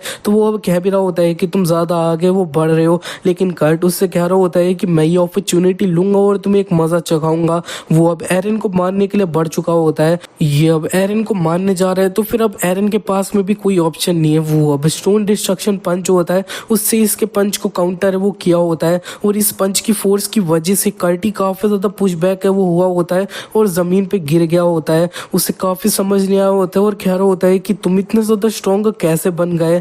और एरन उससे कहने लगता है कि मेरे को पता है हम एक दूसरे के साथ इतने अच्छे हैं वो नहीं है, लेकिन अब ये तुम इस टाइम कुछ ज्यादा आ गया वो नहीं चलेगा है क्या। और कर्ट अब कहने लग चुका होता है ये पावर क्या अब सीक्रेट स्टोरेज है उसकी है क्या, तुम्हें असल में सीक्रेट स्टोरेज से वो मिला क्या। और एरन अब समझ जाता है और कह रहा होता है कि अच्छा तो फिर तुम अब इसके बारे में गुस्सा है वो थे और यहाँ पे ये जो अब सीक्रेट स्टोरेज है उसके अंदर तुम ऑलरेडी है वो जा रखे होएगे। कट कह रहा होता है तुम इस जगह पे मेरा मजाक उड़ा रहे हो ना, मैं कभी भी सीक्रेट स्टोरेज के अंदर एंटर है वो नहीं किया हूँ, फादर के अलावा तुम ही एक लौते बंदे हो जो अब एंटर है वो किया है। ये सुनती अब एरन को समझ आने लगता है कि ये जो अब डायमेंशन ट्रांजेक्शन बुक है ना उसको अब और कोई बंदा है वो ले नहीं सकता है, क्योंकि उसके फादर तो हो नहीं सकते हैं जो अब डायमेंशन ट्रांजेक्शन बुक को यूज है वो करे। और अब ऐसा हो सकता है कि ये जो अब बुक है ना वो असल में एग्जिस्ट ही है वो नहीं करती है प्रेजेंट के अंदर में। एरन इधर प्रेजेंट में आ चुका होता है और वो अब इज़राइल से कह रहा होता है कि ना मेरे को और मेरे ओल्डर ब्रदर के बीच में अब कुछ भी है वो नहीं हुआ और मैंने बस उसे बोला था कि वो अपना ऑरा है वो दिखाए, लेकिन वो अपनी ताकत को कंट्रोल नहीं कर पाया। इज़राइल कहने लगती है कि क्या कहीं तुम्हें चोट लग रखी है क्या, अगर ये सही है तो फिर मैं अब तुम्हारे ऊपर ट्रीटमेंट अप्लाई है वो कर सकती हूँ। लेकिन इतने में वो इमेजिन करने लग चुकी होती है कि अब एरन को कपड़े उतारने पड़ेंगे, तो वो अब काफी ब्लश करते हुए सोच रही होती है कि यंग मास्टर ऑलरेडी काफी ज्यादा बड़े हो चुके हैं, मेरे को लगता है कि उन्हें ये अब पसंद है वो नहीं आएगा। एरन उससे कह देता है कि ना मैं सही हूँ चोट नहीं लगी है और वो सोच रहा होता है कि मैं कोई भी अब एक्सचेंज सेंटर है उससे अब ट्रीटमेंट वाली पिल है वो ले लूंगा। इसी के बाद अब हमें कट के तरफ का सीन है वो दिखाया जाता है, वो बस लगातार बोले जा रहा होता है कि बिल्कुल पॉसिबल नहीं है, ये बिल्कुल पॉसिबल नहीं है। उधर ये जो अब सेकंड डॉटर होती है ना डेरन शीलगार्ड वो उससे कह रही होती है कि ऐसा लगता है कि इस बार तुमने ब्रदर अपने आप को बेइज्जत है वो करवा लिया है। कर्ट कहने लगता है कि एरन उसके पास पक्का कुछ ना कुछ है वो अभी तक सिर्फ अब वीकलिंग होने का नाटक है वो कर रहा था। डेरन कहने लगती है कि वो अभी भी बच्चा है, वो अगर अब अपनी पावर्स को छुपा ही रहा था तो फिर उसे एटलीस्ट 10 साल और तक अब छुपाना है वो चाहिए था। कर्ट कहने लगता है नहीं वो अपनी फुल पावर को भी यूज है वो नहीं कर रहा था, वो बहुत ज्यादा होल्ड बैक है वो कर रहा था। लेकिन अब कुछ भी हो जाए मेरे को अब इसकी सब पता है वो लगाना होगा कि ये जो अब एरन है वो हमसे क्या छुपा रहा है और वो असल में क्या प्लान कर रहा है। डेरन उससे कहने लगती है कि तुम ये मेरे ऊपर है वो छोड़ दो, मैं अब सारी चीजें पता है वो लगा लूंगी कि ये क्या छुपा रहा है। इसी के बाद अब हमें दिखता है कि ये जो अब डायमेंशन ट्रेडिंग होती है उसके अंदर जितने भी अब लोग होते हैं ना माना क्रिस्टल बेचने वाले, वो एक साथ इकट्ठा है वो हो रखे होते हैं और वो कह रहे होते हैं कि हम इसे बिल्कुल भी जाने वो नहीं देंगे। ये लोग इधर एरन की बात कर रहे हैं कि एरन इधर सस्ते में माना क्रिस्टल वो बेच रहा है, और इधर ये जो हट स्टोन होता है वो सब लोगों से बोल देता है कि सब लोग अब रुक जाओ, एक दूसरे से फाइट करने की कोई भी जरूरत नहीं है, हमें अपना एक कॉमन एनिमी एरन है उसके साथ में अब फाइट है वो करनी है। इधर ये लोग अब शांत हो चुके होते हैं और चैट के अंदर यही सब बातें कर रहे होते हैं कि वो जो अब एरन है उसकी वजह से उनकी सेल इतनी ज्यादा डिक्रीज हो चुकी है वो हो चुकी है। और इधर अब हट स्टोन इन लोगों का लीडर बनते हुए कह रहा होता है कि क्या वो जो अब घमंडी बंदा है उसे हम दूर से देखते ही रहेंगे क्या, और यहाँ पे हमें एक अब एरन है उसको पकड़ने के लिए एक प्लान है वो फॉर्म करना होगा। किसी के कुछ टाइम बाद एरन देख लेता है कि माना क्रिस्टल का ये जो प्राइस होता है वो अब ड्रॉप है वो हो चुका होता है, 11 कॉइन से अब 10 कॉइन से वो हो चुका होता है मिडिल ग्रेड वाला, लो ग्रेड वाला अब 2.5 कॉइन से अब कॉइन्स पे वो पहुंच चुका होता है। एरन ये देख के कह रहा होता है कि वैल्यू अब डिक्रीज होने लग चुकी है, जितना मैंने सोचा था उससे थोड़ा पहले ही। मैं जो वो माना क्रिस्टल को बेच रहा था ना, वो अब मार्केट प्राइस से 1 कॉइन कम है वो था। इसकी वजह से दूसरे मर्चेंट जो थे वो अब काफी ज्यादा मेरे से गुस्सा है वो कर गए, क्योंकि मैंने एवरेज वैल्यू थी उसको डिक्रीज वो करवा दिया और उनका भी प्राइस अब गिरना है वो लग गया और अब प्राइस की बैटल है वो चलने वाली है। लेकिन ये सब मेरे लिए अब कुछ भी प्रॉब्लम है वो नहीं है, क्योंकि मेरे वीआईपी बेनिफिट की वजह से मैं अब काफी अच्छे से प्रॉफिट है वो करूंगा, चाहे कुछ भी हो जाए। एरन जब अपनी इन्वेंट्री चेक करता है तब उसे दिख जाता है कि लो ग्रेड वाले 12 और मिडिल ग्रेड वाले माना क्रिस्टल उसके पास 22 है वो होते हैं और उसके पास करंटली अब 1002 कॉइन्स है वो होते हैं। और अगर वो ये जो अब माना क्रिस्टल है ना उन मिडिल रैंक वाले उनको अब थोड़ा और ज्यादा चीपर में बेचता है, तब भी वो थोड़ा प्रॉफिट ही है वो करेगा। एरन और भी कह रहा होता है सिस्टम 1 पे जाने के बाद भी कि सीओ खयून मैं तेरे को इस लाइफ के अंदर छोड़ूंगा नहीं, अपना बदला है वो लूंगा, तेरे से तेरा जो भी कुछ है ना वो सब कुछ छीन लूंगा। इसी के बाद में अब ये सीओ खयून जिस लाइब्रेरी के अंदर अब काम है वो करता है, उसी के जो अब लाइब्रेरियन होता है ना वो अब एरन को कुछ अब मिडिल ग्रेड वाली अब सोर्ड तकनीक होती है ना उनके बारे में वो बता रहे होते हैं कि तुम्हें ये चाहिए इस तरह की चाहिए। एरन जब इनका प्राइस देख रहा होता है तब उससे वो काफी ज्यादा ही वो लग रहा होता है, लेकिन इतना भी काफी नहीं होता है। वो और ज्यादा अब जो एक्सपेंसिव और स्ट्रॉन्गर वाली अब तकनीक होती है वो भाग लेता है। तो फिर ये अब लाइब्रेरियन कहने लगते हैं कि तो अब 1000 स्वॉर्ड लाइब्रेरी है उसकी यूनिक अल्टीमेट स्किल है वो कैसी रहेगी। तो इनकी ये जो अब 1000 स्वॉर्ड कैसल की अब यूनिक अल्टीमेट स्किल है ना उसका सेट इन्होंने दिखा दिया होता है। इसके अंदर 4 तकनीक उसे मिलती। पहली तकनीक होती है ब्रेकिंग फिस्ट ऑफ डिस्पेयर, दूसरा है जुआन स्वॉर्ड तकनीक, रूलर्स फुटवर्क, हेवनली डिवाइन तकनीक। और इनका तो प्राइस और ज्यादा ही वो होता है, लेकिन अब वो बताने लग चुका होता है कि 1000 स्वॉर्ड कैसल है वो एक सेक्ट है जो अब 5th मोरिम वर्ल्ड है ना उसके अंदर में भी बहुत ज्यादा जो इन्फ्लुएंस वाली है वो है। एरन अब इन्हीं से कह देता है कि मैं एक चीज अब चेक है वो करना चाहता हूँ। इसी के बाद में हमें दिखता है कि सीओ खयून यही वाली जो अब लाइब्रेरी होती है उसके अंदर से अब एरन से बात है वो करने लग चुका होता है। एरन ने इससे 2 तकनीक है वो मांगी होती है, तो उसने अब वो इसके लिए रेडी भी है वो कर दी होती है। वो एरन से ये भी पूछ लेता है कि क्या वो कोई और तकनीक है उसको ढूंढ रहा है क्या। एरन उसे अब बताने लग चुका होता है कि मैं एक बहुत ज्यादा अमीर बंदे को सर्वे वो करता हूँ, उसे मार्शल आर्ट बहुत ज्यादा पसंद है और उसको मिडिल ग्रेड वाली अब मार्शल आर्ट बुक्स है ना उनसे सेटिस्फाई करना काफी ज्यादा डिफिकल्ट है। तो फिर मैं सोच रहा था कि मैं उसे इधर छोटी छोटी करके अब तकनीक है वो दूं, इससे बढ़िया 1000 स्वॉर्ड कैसल है उसकी यूनिक अल्टीमेट स्किल है वो अब कैसी रहेगी। सीओ खयून ये सुनने के बाद में थोड़ा हेजिटेट है वो करने लग चुका होता है, लेकिन वो अब अंत में कह देता है कि ठीक है मैं इसे ट्राई है वो करूंगा।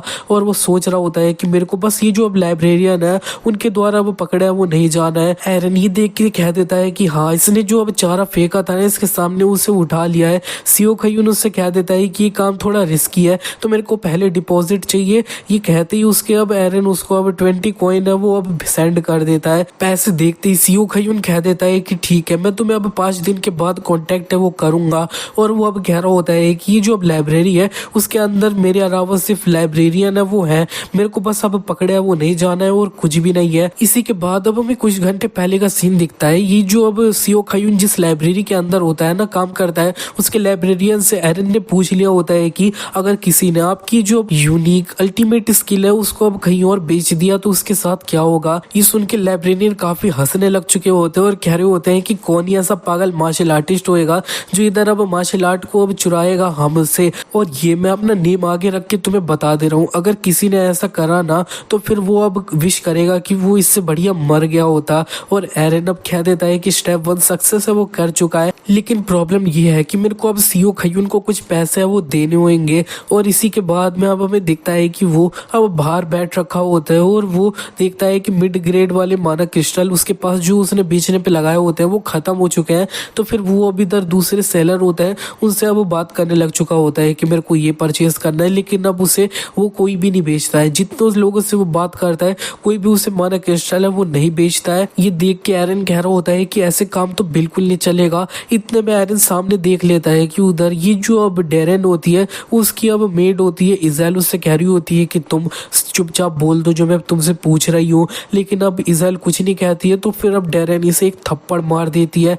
एरन भी ये देख लिया होता है कि इधर इज़ेल को थप्पड़ मार चुका है डेरेन के द्वारा। एरन अब बताने लग चुका होता है स्टील गार्ड फैमिली की दोनों बेटियां एक दूसरे से काफी ज्यादा अपोजिट है। पहली एक सनलाइट की तरफ वार्म है तो दूसरी काफी ज्यादा कोल्ड है। और इधर डेरेन अब इज़ेल से कह रही होती है कि तुम क्या कह रही हो कि तुम्हें अब कुछ भी नहीं पता है, मैं दोबारा से पूछ रही हूँ एरन अब सबसे क्या छुपा रहा है। इज़ाइल कह रही होती है कि मैं सिर्फ एक मेड हूँ जो यंग मास्टर का ख्याल रखती है, मैं इस सब को कैसे जान सकती हूँ। और डेरन उससे अब गुस्से में एक और थप्पड़ मारने जा रही होती है और एरन आ चुका होता है और उसने उससे रोक है वो दिया होता है। डेरन उससे कह रही होती है कि जरा देखो तो इस जगह पे कौन आया है। तो छोटे भाई एरन इस जगह पे क्या कर रहे हो। और एरन उससे पूछने लग चुका होता है कि सिस्टर ये मैं तुमसे खुद पूछना है वो चाहता हूँ, तुम इधर मेरी मेड के साथ में क्या कर रही हो। डेरन कहने लगती है कि तुम अपनी जो मेड है उसे कितना अच्छे से ट्रीट है वो कर रहे हो, कब से इतने अच्छे से ट्रीट करने लग गए। जी अपनी मेड वाली जॉब अच्छे से वो नहीं कर रही है तो फिर तुम इससे बाहर ही है वो रहो, मैं इसको एक जो अब अच्छा सा लेसन है वो सिखा रही हूँ जो इसने अब गलत किया है उसके लिए,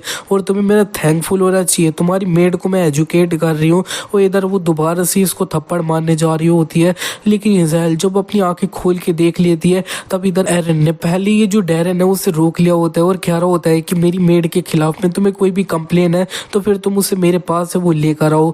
और इधर डेरन कह रही होती है तुम्हारी इतनी हिम्मत, मेरे को छू रहे हो, मेरे को जाने दो। लेकिन एरन इसको अब दूरी है वो फेंक देता है और इधर डेरन उससे कह रही होती है कि तुम पागल हो चुके हो क्या। एरन उससे कह रहा होता है हाँ सेम टू यू, अगर तुम पागल नहीं हो चुकी हो ना तो फिर मेरे जो लोग हैं उन्हें छूने की बिल्कुल भी कोशिश है वो मत कर देना। और यहाँ पे जो इज़ाइल है उससे पहले माफी है वो मांग लो, ये सारी चीजें और ज्यादा खराब हो जाए। और इधर ये अब डेरन अपने आप को काफी थप्पड़ है वो मारने लग चुकी होती है और कह रही होती है कि अगर मैं अब फादर के पास इस तरह से वो चली गई और बोल दी कि ये जो एरन है ना उसने अब मेरे ऊपर हाथ उठाया है तो फिर क्या होगा। और इधर अब एरन इसके मुंह के पास है वो चले जाता है और वो अब इससे अब कुछ चीजें वो बता देता है। ये सुनने के बाद में इधर डेरन तो कहने लग चुकी होती है कि क्या मैं उससे बिल्कुल भी रिलेटेड है वो नहीं हूँ। एरन उससे कह देता है ठीक है तो फिर मैं अब फादर के पास से वो जा रहा हूँ और ये अब बता दूंगा उन्हें। डेरन को तो अंदर ही अंदर काफी ज्यादा गुस्सा आ रहा होता है कि एरन को अब इस सारी चीजों के बारे में पता कैसे चला, लेकिन अंत में वो ये जो अब इज़ाइल होती है उससे कह रही होती है कि हाँ ये मेरी गलती थी और मैं इस तरह से आगे नहीं होने दूंगी। और इधर एरन इज़ाइल से पूछ लेता है तुम सही हो ना। और इज़ाइल अब रोने लग चुकी होती है और कह रही होती है कि मैं इस तरह के ट्रीटमेंट डिजर्व है वो नहीं करती हूँ, मैं सिर्फ एक मेड हूँ। लेकिन एरन उससे कहने लगता है कि अगर कोई भी मेरे जो लोग हैं उन्हें टच करने की कोशिश करेगा ना तो मैं उन्हें बिल्कुल भी जाने नहीं दूंगा, चाहे वो असल में कोई भी हो। और डेरन इसको अब दूर से देख रही होती है और सोच रही होती है कि कुछ तो अब इधर अच्छा फील है वो नहीं हो रहा है, इसको असल में इसके बारे में बस पता कैसे चला, कहीं वो जो लोग हैं ना उन्होंने ये इन्फॉर्मेशन एरन को लीक तो नहीं कर दी क्या। नहीं, एरन को अब इसके बारे में असल में पता ही कैसे चला। इसी के बाद अब कुछ दिन पहले का सीन है वो दिखाया जाता है। इधर जितने भी अब मानक क्रिस्टल बेचने वाले लोग होते हैं उन्होंने अलायंस बना लिए होते हैं, तो वो अभी भी बात कर रहे होते हैं कि वो जो बंदा है ना वो काफी ज्यादा क्रेजी है, वो अभी भी ये जो अब मानक क्रिस्टल है ना मिड ग्रेड वाले उन्हें 7 कॉइन के ऊपर कैसे बेच रहा है, ये पॉसिबल कैसे है, असल में कौन मर्चेंट है जिसने उसको ये अब मानक क्रिस्टल प्रोवाइड है वो किया है। हर्ट स्टोन जो इनका लीडर है उसको भी अब ये समझ नहीं आ रहा होता है कि सारी चीजें कैसे वो हो रही है। इतने में एक स्टोन सेलर नाम का बंदा होता है, वो कह रहा होता है कि इस जगह पे एक रास्ता है, मे बी अब कोई काफी ज्यादा डेस्परेट है वो होगा कॉइन्स के लिए। और इधर ये जो अब हर्ट स्टोन होता है ना वो अब इसको देखते हुए कह रहा होता है कि ये जो अब स्टोन सेलर बंदा है ना ये अब काफी ज्यादा जाना पहचाना सा है वो नहीं लग रहा है, क्या ये हमारा जो अब अलायंस था उसके साथ में हमेशा से था क्या।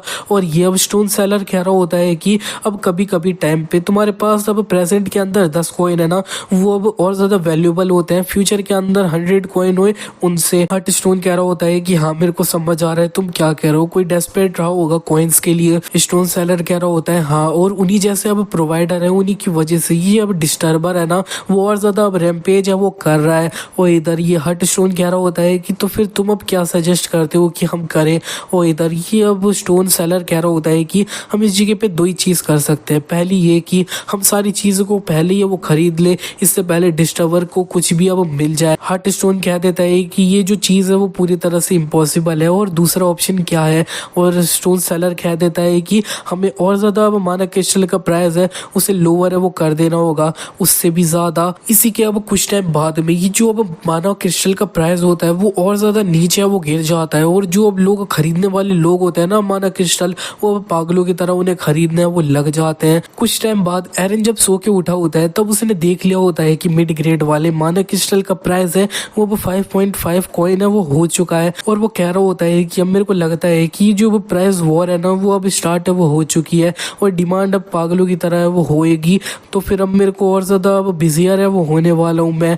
और इधर हार्ट स्टोन अब गुस्से में कह रहा होता है कि ये तुम अपने आप को एक्सप्लेन है वो करो, तुमने बोला था ना कि हमें और ज्यादा अच्छे रिजल्ट दिखेंगे अगर हम प्राइस को लोअर कर देंगे। तो इधर ये मिस्टीरियस बंदा स्टोन सेलर उससे कह रहा होता है कि मेरे को बिल्कुल भी याद नहीं है कि मैंने ऐसा है वो कहा था, मैंने बस ये कहा था कि हमें डिस्टर्बर को रोकना होगा, हमें और ज्यादा प्राइस को लोअर है वो करना होगा। हार्ट स्टोन कह रहा होता है कि वो जो अब एरन है ना वो अभी भी अपनी माना क्रिस्टल की सेलिंग है वो चालू कर रखा है, अभी हम बात कर रहे हैं तभी भी, और तुम्हारे वर्ड जो है ना वो अब काफी ज्यादा कन्विंसिंग है वो नहीं है। स्टोन सेलर कहने लगता है कि तुम्हें जितना मेरे को क्रिटिसाइज करना है तुम कर लो, ये ट्रू है कि मेरी प्रेडिक्शन काफी गलत थी, लेकिन ये सिर्फ तभी है जब तुम अब प्लान कर रहे हो कि डिस्टर्बर के सामने तुम गिव अप है वो करने वाले हो। ये सुनने के बाद में हार्ट स्टोन को गुस्सा आ रहा होता है कि वो बिल्कुल भी एरन के सामने गिव अप है वो नहीं करेगा। तो हार्ट स्टोन उससे कह देता है कि तो फिर अब यहाँ पे अब तुम्हें मेरे ऊपर एक और बार अपना ट्रस्ट है वो करना होगा, मेरे पास एक और सीक्रेट प्लान है जिससे हम ये जो अब डिस्टर्बर है उसे पूरी तरह से रोक है वो लेंगे। वो जो अब ट्रबल मेकर है वो भी अपना मोमेंटम है वो खो रहा है। हार्ट स्टोन उससे कह रहा होता है वो अपना मोमेंटम खो रहा है, कुछ भी मत बोलो, वो बिल्कुल भी अब स्लो है वो नहीं हो रहा है। लेकिन ये अब उससे कहने लग चुका होता है नहीं, वो जो अब ट्रबल मेकर का पैटर्न है तुमने उसे अब ऑब्जर्व नहीं कर रखा है क्या, जैसे ही हम पूरा एक कॉइन को लोअर करते हैं वो अब 2 कॉइन को लोअर है वो करता है, लेकिन अब कल से उसका जो वो प्राइस है ना वो हमारे साथ की तरह सेम है और यहाँ पे वो पक्का अपनी लिमिट है उस पे पहुंचे वो चुका होगा। हार्ट स्टोन कह रहा होता है लेकिन अब हम कैसे पक्का कर सकते हैं कि वो अब कुछ भी छुपा नहीं रहा है, वो एक ऐसा बंदा है जो अंत तक कुछ ना कुछ छुपा के हमें सरप्राइज है वो दे सकता है। मेरे को जस्ट समझ नहीं आता है कि वो बंदा इतना ज्यादा लॉसेस है वो सफर क्यों कर रहा है, ये अब ट्रेडिंग है वो करके। स्टोन सेलर उससे कहने लग चुका होता है कि इस जगह पे सिर्फ एक ही आंसर है, क्योंकि वो अब ये जो वो पूरा अब माना क्रिस्टल का बिजनेस है उसको ओवरटेक है वो करना चाहता है। हार्ट स्टोन कहने लगता है लेकिन वो तो इम्पॉसिबल है, ये जो अब सेल्स लिमिट है उसके बारे में क्या। स्टोन सेलर उससे कहने लग चुका होता है कि वो इस प्रॉब्लम को काफी ज्यादा आसानी से सॉल्व है वो कर सकता है अगर वो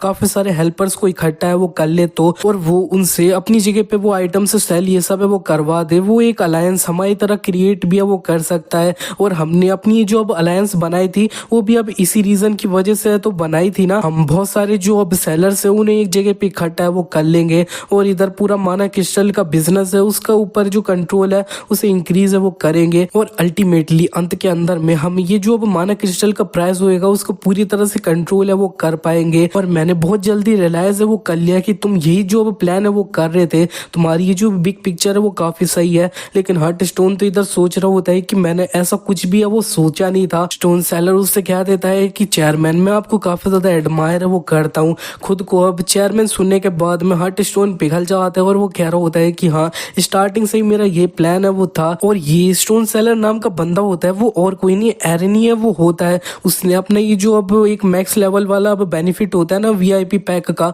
उसको यूज है वो किया होता है, इससे वो अपनी कोई भी इंफॉर्मेशन को चेंज है वो कर सकता है। एरन बताने लग चुका होता है कि जब मैं माना क्रिस्टल को बेचने लग गया ना तभी मैंने एक्सपेक्ट है वो किया था कि एक अलायंस है उसको फॉर्म है वो कर लिया जाएगा, लेकिन मेरे पास मेरी ये जो अब वीआईपी बेनिफिट्स है वो है मैक्स लेवल वाले, और तुम लोग मेरे से पूछो कि मैं ये जो अब अलायंस का मेंबर था वो कब से था, तो फिर मैं बता दूं कि ये अब ग्रुप जब फॉर्म हुआ था ना इसकी स्टार्टिंग से मैं इसका एक पार्ट है वो था, और ऑब्वियसली मैं इसके अंदर इसलिए था ताकि मैं अब कंपटीशन क्रिएट है वो कर पाऊं और उनसे अब प्रॉफिट अंत में वो कर पाऊं। और बेसिकली इस जगह पे अब 2 तरह के लोग है वो होते हैं जो अब यहाँ पे अब बिना प्रॉफिट के रह नहीं सकते हैं, और यही सारे जो लोग होते हैं ना वो इधर अब हार्ट स्टोन के साथ में यही बात कर रहे होते हैं कि वो जो अब ट्रबल मेकर है वो अपनी लिमिट पे पहुंच चुका है, तो फिर हमें अब इस चांस मिला है तो अब स्ट्राइक है वो करना होगा। और हार्ट स्टोन जो अब ये अलायंस का लीडर है ना उसके दिमाग के अंदर एक चीज है वो चल रही होगी जो अब बहुत ज्यादा प्रेडिक्टेबल है, अगर वो एरन को ये जो पिक्चर है उससे साइड है वो कर लेगा और ये पूरी अब माना क्रिस्टल वाली इंडस्ट्रीज है उसके ऊपर अपना कंट्रोल पा लेगा, तो फिर वो अब पूरे प्राइस होएगा उसको कंट्रोल कर पाएगा जैसा वो चाहे। और अगर एक सेलर अब सामने आ जाता है जो इनकी ये अलायंस है उसके हिसाब से नहीं चल रहा है तो फिर ये अलायंस है वो मिलके उसे पुश है वो करेगी, और ये भी एक परफेक्ट सिनेरियो है जो अब हार्ट स्टोन के दिमाग के अंदर है वो है। और हार्ट स्टोन इस तरह से सोचे ना वो अब मेरा ही एक प्लान है वो था, इतना सारा जो अब कंपटीशन चल रहा है ना इसके अंदर में काफी सारे लोग अब डिफेंसिव है वो होने लग चुके होते हैं, वो अब केयरफुली अब ऑब्जर्व है वो कर रहे हैं। दो अब यहाँ पे एरन और पूरा एक अलायंस है वो एक दूसरे के साथ कम्पीट कर रहा है, तो और वो अब थर्ड पार्टी को बुला रहे हैं और अपने लिए ये जो माना क्रिस्टल सस्ते हो रखे हैं उन्हें खरीदे वो रहे हैं, और वो जो इस तकनीक को यूज कर रहा है वो और कोई नहीं मैं हूँ। और ये अब काफी कॉमन सेंस है कि तुम्हें एक सस्ती में चीज खरीदनी है उसे महंगे में बेचनी है। इसी के नेक्स्ट सीन में अब हमें डैरेन के रूम की तरफ का सीन दिखाया जाता है। वो अब अपने रूम में बहुत ज्यादा परेशान है, वो हो रखी होती है कि एरन को अब इसके बारे में पता कैसे चल गया। एरन ने अब पूरा उसका जो अब नेम लेना था ना वो काफी क्लियरली लिया, वो लिया था डेमिन फर्म। और इधर इतने में उसके रूम का दरवाजा खटखटाया जाता है और वो देख लेती है कि वो अब एरन है, और एरन उससे बोल देता है कि मेरे को तुमसे कुछ बात करनी है। तो फिर ये उसे अंदर बुला लेती है। एरन इसी के बाद बताने लग चुका होता है कि जो अब डेमिन फर्म है ना वो अब एक अब ट्रेडिंग कंपनी है, मान लो, जो अब इधर उधर सामान सप्लाई ये सब है वो करती है। और इधर यहाँ पे उसको जब वो अपनी पास्ट लाइफ में लॉर्ड बन गया था ना, तब उसको ये जो अब डेविन फर्म है ना और यहाँ पे डैरेन है, इन दोनों के बीच में एक काफी अच्छा रिलेशनशिप है वो पता चल गया था। और इधर डैरेन अब उससे कह देती है कि तुम्हें अब इसके बारे में पता कैसे चला, और वैसे अब तुम्हारे पास प्रूफ क्या है? प्रूफ क्या है? एरन उससे कह रहा होता है काम डाउन, मैं असल में तुम्हारी जो पोजीशन है उसे काफी अच्छे से वो समझता हूँ। मैं इस फैमिली का अब यंगेस्ट बेटा है वो हूँ, स्टील गार्ड फैमिली का एक मेंबर हूँ, लेकिन फिर भी मेरे को अब फैमिली से अब कुछ भी है वो नहीं मिलेगा, बहुत ज्यादा चांसेस हैं। लेकिन फिर भी मैं एक लड़का हूँ, मैंने ये जो अब ब्रीथ ऑफ स्टील है उसे मास्टर कर लिया है, तो फिर एक स्वॉर्डमैन के रूप में मैं अच्छे से जिए वो सकता हूँ। लेकिन तुम्हारा क्या है? अब यहाँ पे मैं कंप्लीटली समझ आता हूँ कि तुम अब एक ऐसा तरीका ढूंढना है वो चाहती हो जिससे तुम अब अपना पैसे कमाना है वो चाहती हो। और इधर ये अब कहने लग चुकी होती है अभी तक तुम अपनी ट्रू सेल्फ को छुपाया वो रहे थे, और अब तुम मेरे से कुछ गेन करने की कोशिश है वो कर रहे हो, तुम्हें अब मेरे से चाहिए क्या? एरन उससे कह देता है सिस्टर अब मैं एक चीज के बारे में ज्यादा क्यूरियस हूँ, क्या तुमने ये जो अब फर्म थी उसको अब घूस दी थी या फिर उन्होंने अब तुम्हारी हेल्प के लिए पहले वो बोला था? डैरेन उससे कह देती है कि उन्होंने मेरे को अब पहले अप्रोच है वो किया था। एरन सोच रहा होता है कि ये झूठ बोल रही है, वो जो अब डेमिन फर्म है ना वो एक बहुत ज्यादा अब बड़ी फर्म है वो इससे अब पहले अप्रोच तो बिल्कुल नहीं करेंगे। डैरेन उससे चिल्लाते हुए कहने लगती है कि अब तुम सेटिस्फाई हो चुके हो ना, तो फिर तुम्हें मेरे को जितना क्रिटिसाइज करना है तुम कर लो। एरन उससे कह रहा होता है कि मैं अब तुम्हारा ट्रस्ट अर्न करने के लिए क्या कर सकता हूँ, और अगर तुम इसके बारे में अच्छे से सोचो तो हम दोनों एक सेम पोजीशन के अंदर में है वो है डैरेन, अब हम दोनों साथ में वर्क करते हैं तो कैसा रहेगा? एरन सोच रहा होता है कि हाँ ये एक ऐसी डील है जिसको ये अब रिफ्यूज है वो बिल्कुल नहीं कर सकती है। इसी के साथ ये पार्ट यहीं पे एंड हो जाता है। सो आपको ये सीरीज कैसी लगी? अगर अच्छी लगी तो अभी के अभी इस वीडियो को लाइक है वो कर देना। इस वीडियो का लाइक टारगेट है 4 के लाइक, कमेंट का टारगेट है 500 कमेंट, जितना जल्दी कंप्लीट कर दोगे नेक्स्ट पार्ट में ले आऊंगा। और ये सीरीज की स्टोरी बहुत ज्यादा अच्छी है, इसे बहुत लंबा एक्सप्लेन है वो करूंगा, तो अपना अच्छा रिस्पॉन्स है वो दिखाना, और मिलता है नेक्स्ट पार्ट के अंदर।